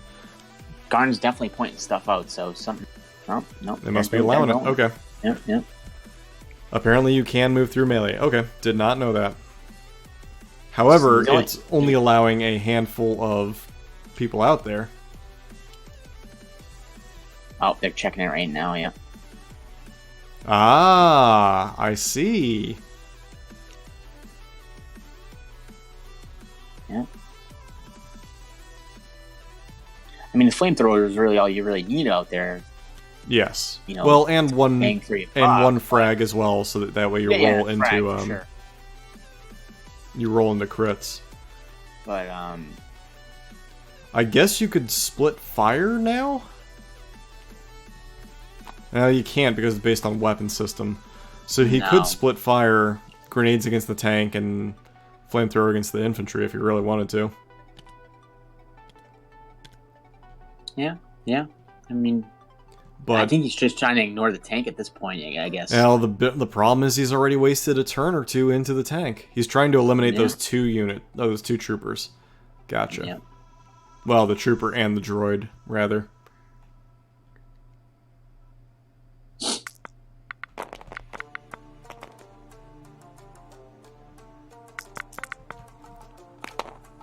He only gets 2 hits. No, just one. Just one. No, you cannot do that. Terran has already confirmed that the movement tool has to be part of the physics. Otherwise, you wouldn't be able to move them in segments. Yeah, I think to go on more of that, I think he actually got asked that question a week ago and did answer that he could not change the algorithm on that one. Alright, sniper shooting, gets a singular hit, that's just a suppression. He did not clear any of his suppression, though. Yeah, which,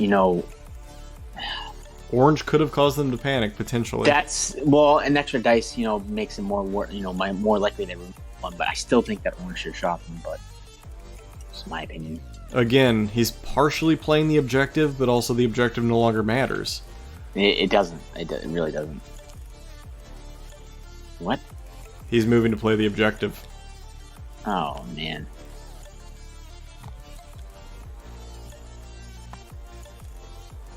The walls are caving in. Yeah, I honestly... Well, the problem is that tank stuffed that hole, and that's... Yeah, no, it really did. Fantastic play. It's an absolutely fantastic play. There's 11 minutes on the clock. Yeah, Garn has refused to activate the tank. I mean, he has no incentive to activate the tank. Yeah, definitely. There's 11 minutes left. He only got Veers than the tank left, I think, right? So, and all in the light tank squad. And the sniper in the back, don't forget. Yeah, they'll definitely get it in. All right. Yeah, because is Nerfley done except for Palp?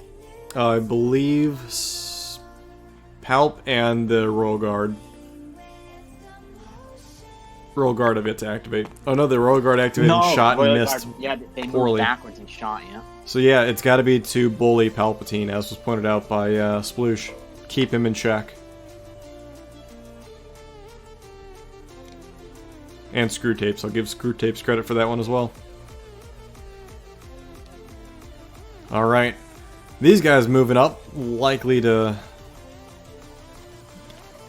just put more pressure on this little area here. He's not going to double. I was going to say, is he going to double with the other snows? That'd be He can't just gross. because suppression. Oh, sorry. Suppression, yeah. Right. Well, big suppression on them, because if they took out the other snow squad, melee, I mean, then you can definitely chalk it up. Garn is a cold, calculated, murdering machine. Waiting with that tank. It's just... It's kind of incredible, really. That thing is just... it's just clogging it up. Alright, all that's left is Palpatine. And what does Wrinkly Face do? I suspect at this point you roll out there and start jazz handing the tank. And just eat the shots. carry as many over to the guard as you can. Yeah, I think you're right.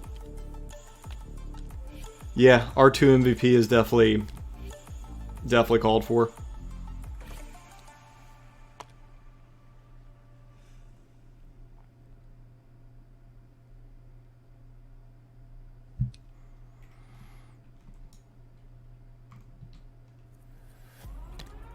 At least he's gonna get light cover, so that's a thing. Shooting through the front of it. Oh, man. Let the jazz hands begin. And now you will take the jazz hands. And he does not surge. He does surge to crit, so that is 3. It's not bad. Pierce 2, so Oh. 3 will go through. All right. So up to 5, he's over half. Took a while to get there. Yep. I mean, the problem is this is a scoring round, though. Oh, man, yeah. I guess the next question is anybody in range of the center objective anymore? Oh, man, I can't use the tool in the middle of the game as a spectator, as you know. Oh my god, is he gonna displace Oh. Palpatine? My. And the red stormtroopers. Oh, no. Yeah, Veers can run over to it, you are correct. Well, double move might not get him there. We'll find out. Yeah, it's close. I can't really measure I mean, him it's out. not like Garn needs it, though. Yeah, So I it think displaces the Veer- red stormtroopers. I think Veers can Or get there. snowtroopers. This is just unbelievable.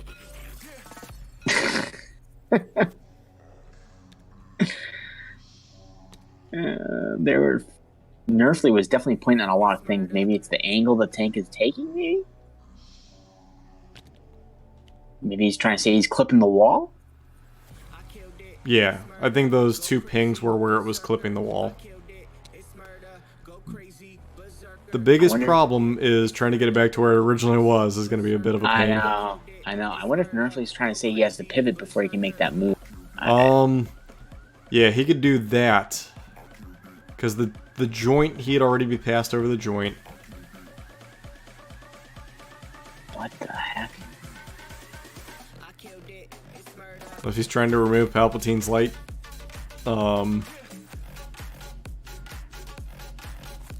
his light cover. Wow. Yep, that's exactly what he's doing. Yep, you're right. Oh, man. Hello there. Man. Oh, man. Sergeant, you're a bored one. And now you shall die. The force is strong with that tank, let me tell you. So the tank is the driver only. The sergeant that moves to give you the aim. Here comes the And aim token. here comes the aim, and that's gonna be yikes. Just Just the 4. four. Just the 4. And you spread 2 to the. Can you spread 2 to the guard being out of the arc? Oh, does he have a steamed on them? Yeah, he has a steamed on the on He's Palpatine. spreading 2 to the guard and 1 to the stormtrooper squad. This is what it looked like to me. Well, surge Yep. save does not help, so that's a dead Yep. orange dude. I'll Saved block that another one. Oh, he split it against all 3. Yep. He's gonna take a wound on the guard there, I think. Yep. So Which one guard down. effectively- Yeah, effectively kills a guard. The arc doesn't affect Guardian. Good to know. The Hoff special. I've never seen Hoff play, so I guess I can't. This was a list that Hoff had theory crafted. I don't know if he's actually played it though. I do like the idea of this list though.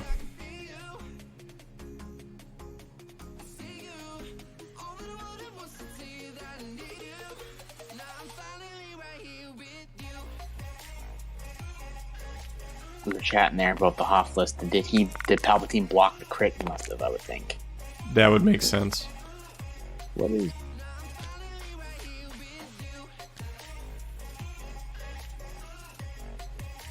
Not sure what the rollout Yeah, what- there was for. Yeah, I have no idea what that was. Alright, so sniper activating from Garn. Looks like he's just gonna double move to get that objective. Yeah. Yep, and then definitely within range of that guy.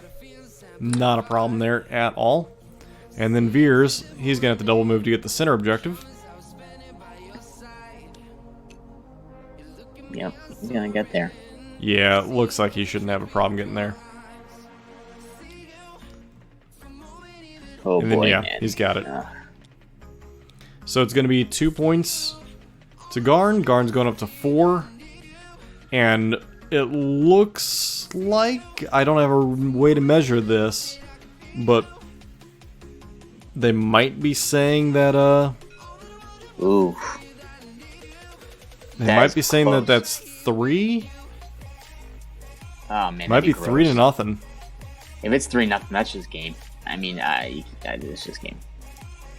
Yeah, it might be 4, might be 5. We'll see how they decide it.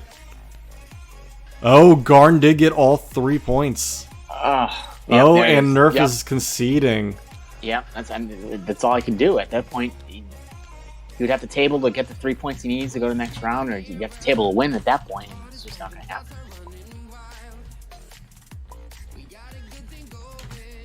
Concession, so he's forfeiting the game, which is full points for Garn. Yikes. Well, yeah, I think that tank stuffing it in the center made all the difference in the world. I also think that Nerfley picked the correct scenario. I think that he played those wrong. You want to go ask him some we'll questions? go hop down there real quick. I'll kill my music real quick, and then we'll go jump down there and see what's up. As soon as I can find where they're at. TTS Game 3. What's going on, guys? Hello there. Hey. How are you? Good. There was quite a bit of interesting play between you two. I know that the pressure was 100% on you, Brad, and I feel your pain there, having to play really high up in order to potentially get a seat. So, Well, it's fine. You know, it's either way. I get to watch friends of mine go on single limbs, have some fun here. I'm happy David made it. I'll be excited to watch him doing it. You know, that's the thing with this group of death has been so far this season, is that most of us are friends and all know each other. Well, actually, a good amount of us know each other in real life from going to events and tournaments and stuff. So, win or lose, I'm still friends are advancing on, and now I get to stream more. exactly. Which will be fantastic. You helped free us up. And the bracket's going to be fun. The bracket's going to be fun. Oh yeah. Hey Garn, don't lose. So, I guess I'll start with, we'll go with Nerf. So, with the Death Troopers, early on, you had an opportunity to fire at either choice of the R2 squads and potentially make them panic off the board. Did you, were you just afraid of the tank, or were you trying to hunt the tank with the Death Troopers? What was the plan there? Well, they had the short range config. Oh, at that point. you deployed them So with the short range? My deployment there, I was actually going to go after those snipers, and I forget what my exact decision-making process was, because I had the opportunity to attack the snipers before they activated, and I didn't. I chose to do something else, because I thought it was more pressing in the moment. That very well could have been a mistake, but I was going to try to kill an activation early with the close-range config, just get one little visibility on the snipers, and just pop them with a whole bunch of red dice at range 2. Ah, I gotcha. So that's why you deployed with short range. Yes. So they didn't have the long range config. Also, I wouldn't have been necessarily comfortable trying to force them to get off the board just with the 2 suppression. There's still a good chance he rallies 1 and then they're just down in action. So I wouldn't have probably taken that shot off. The play would have been to do that the following turns. Gotcha. Recover, shoot, stuff like that. And then the second turn with the Death Troopers, when you had moved them up, they could have only shot the tank, but you took a standby instead. What was your thoughts behind that one, just in case the snipers rolled around? Or is it too far in the past? 1, yes. 2, I'm trying to think. Turn 2, the tank was still kind of in the middle there. I had, what, a rear shot at the tank I at that believe point? so. It wasn't fantastic, I'll put it that Yeah, way. so it wouldn't have been an amazing shot there. And then his snipers would have popped around without any threat and shot at me with 4 black dice with Pierce 1 and Sharpshooter. So the idea there was just to try to play a little better. I could have positioned DTF-16 a little better to maybe compete for the objective and make him keep 2 units there as opposed to the 1. Because she was not within scoring range there. So that was another little mistake on my bit there. But yeah, taking a rear shot at the tank. I didn't see the tank being used as a roadblock necessarily. I don't think anybody saw that happen. So Garn, congrats, you used the tank in a way nobody thought.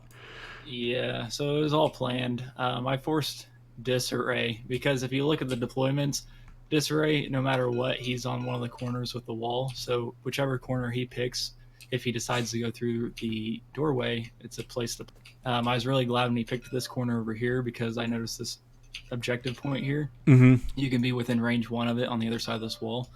So when he chose this side, I knew my game plan was just to contest here at this point and own the middle by plugging the hole, and all I had to do to secure this side was clean up those 2 units. Yep. So really, the only 2 units I had to kill in the game to win the game was the DTs and the sniper, which is what I did, and the rest of the game was just,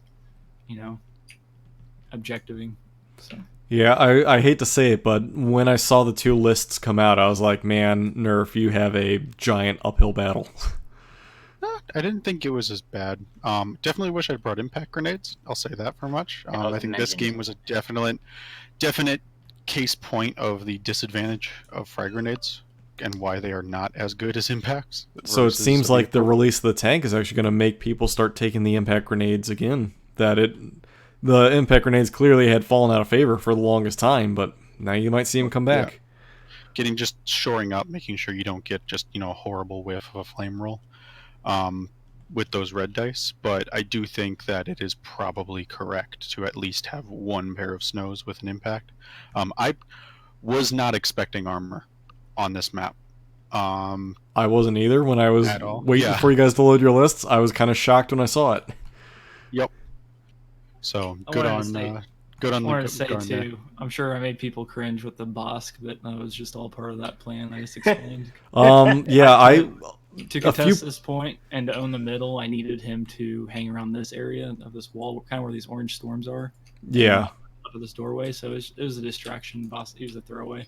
Yeah, so a couple questions regarding you. I was going to say Bosk looked like it was definitely kind of a throwaway unit.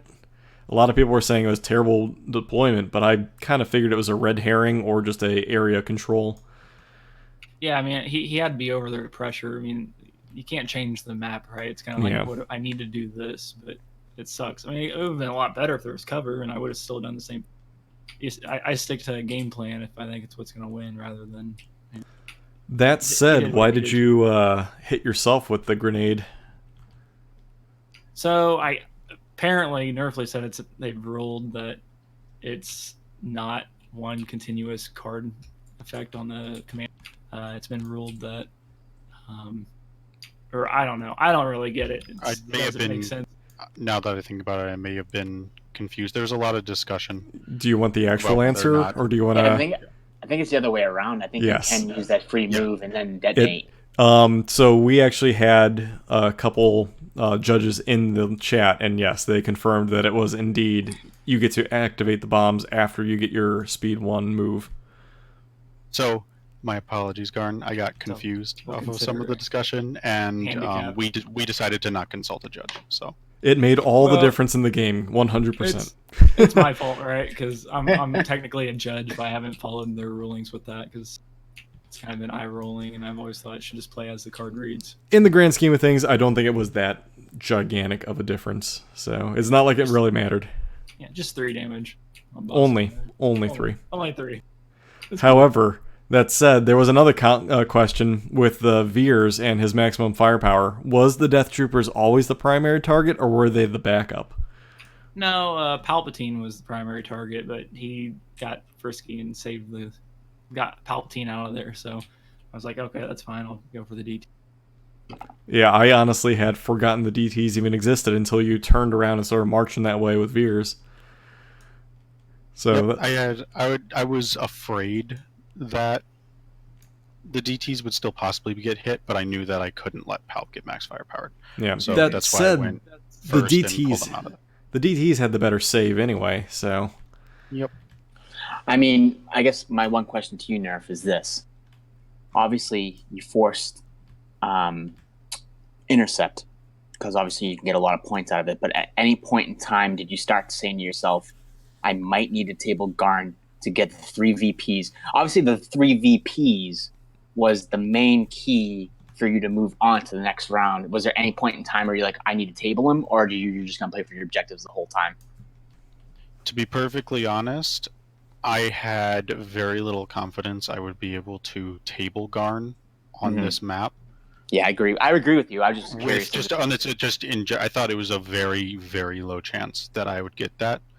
I played probably slightly more cautiously than I should have. I was afraid of the tank, just sitting there and hitting me with firepower. Again, I didn't see I didn't see him closing the door on me. Yeah, no, that was wild. That's Garn cheekiness, and I've played Garn enough to know that when he does these kind of tricky moves, it's one of his bit of his signature style, but also that I did not think I was going to be able to 100% table him. Which is fair, because I didn't think he could either, but I noticed early on, I was like, man, Nerfley needs those 3 VPs. He might have to go for it at some point. Oh, it was on the table. For example, if I'd somehow been able to get Palp on the other side of this tank, the next round I would have just gone to try to just table him. yeah, there was many juicy jazz hand targets for sure, but you couldn't get past the tank to do so. And the 2 R2 units, easily the MVPs of the games. 9 points each and saved you a ton. Yeah, that was they're good for armor that you want to keep alive, especially armor with red saves. That's for sure. Especially one blocking a door. Well, that said, Garn, how did you like or not like that tank in that configuration? Do you prefer the Pintle? Like, what's your thoughts on this one versus the other one, if you've even run the other configuration? No, honestly, this is my first time playing the tank, so it was just kind of going. Just played it as it needed to be played. I guess as a Hofburger list, I talked to Sploosh today. I was just like, hey, hook me up the list and I'll play it and give Hoff some credit for it. And, just looked at the list and played it as I saw it fit to play it, so it worked. Well, there you go. Giving Hoff a little credit. He definitely earned it with building this list. I actually kind of like it. A little afraid of the weak astromech units, but again, you just keep them as reserve and play it like you did. Yeah, if you can close that door, then there you go. Yeah, I mean... No, armor needs to be played right. Like, you need to just focus on getting a small advantage, and then you have activation numbers for the objectives. So it was just funny. Like, you had all those standbys, and I was like, what does he do? Just aim and standby, and then just really take the door away from him, and just not let them walk through. And then you started moving it, and me and Dark weren't really sure. I was like, man, can he move around the tank, or does he have to actually go around it? And then clearly, you had to go around it. Yeah. Imagine how brutal it would have been if he just straight up closed the door and there wasn't that little guy. Yeah, crazy. Yeah, if I didn't want to get greedy and get an attack on the IRG, I could have. But it was okay. I was able to plug it up better with that melee shenanigans. Mm-hmm. Yeah. Well, it worked out really well, and again, fantastic game. It was really interesting to watch. That was pretty much a clinic. I still hate this map, though. Yeah, it's rough. This map could there's something here. You could remix this and make probably actually a pretty fun map. Like, I have some ideas rolling in my head, but in its current iteration, it definitely needs a little bit of work. Yeah. But again, agreed. thanks to Kieran for throwing these together last minute. I know there was a bit of he got these together pretty quick for round robin. So the maps I'm excited. I've gotten a bit of a preview of some of the maps coming out for the single eliminations, and there's some good stuff there, guys. It's going to be a lot of fun. That sounds awesome. Well, thank you two for letting us cast. Much appreciated. Hope you guys had fun. And Garn, good luck. Congrats on your I guess, a top seed. I don't exactly know what seed you're going to wind up in, but definitely a great score heading in. Sadly, Nerf, you're going to be doing casting, but depending on what happens on Friday, I might be casting with you because it's potential that Thrawn here might steal my seat. So we'll be casting buddies. Hey, I did it at Adepticon. I'll be happy to do it again here. Exactly, and why not? Yeah, it's kind of fun this way. I was gonna say we all have fun this way either way. All right, well, I'm going to wrap it up. So thank you, everybody, for coming out. Congrats to our 2 players on a game well played. Again, Garn moving on. And then from the league, it looks like Endless will be moving on as well. So Group of Death is finally over. A couple left to go, so make sure you get your games in before Sunday evening. That is the last day. Otherwise, yeah, you're a bad player. In the meantime, thanks, everybody, and I will catch you in the next stream. And, yeah, definitely check out the other streamers. Thanks, everybody, and have a good night. Go Stars. I hate you.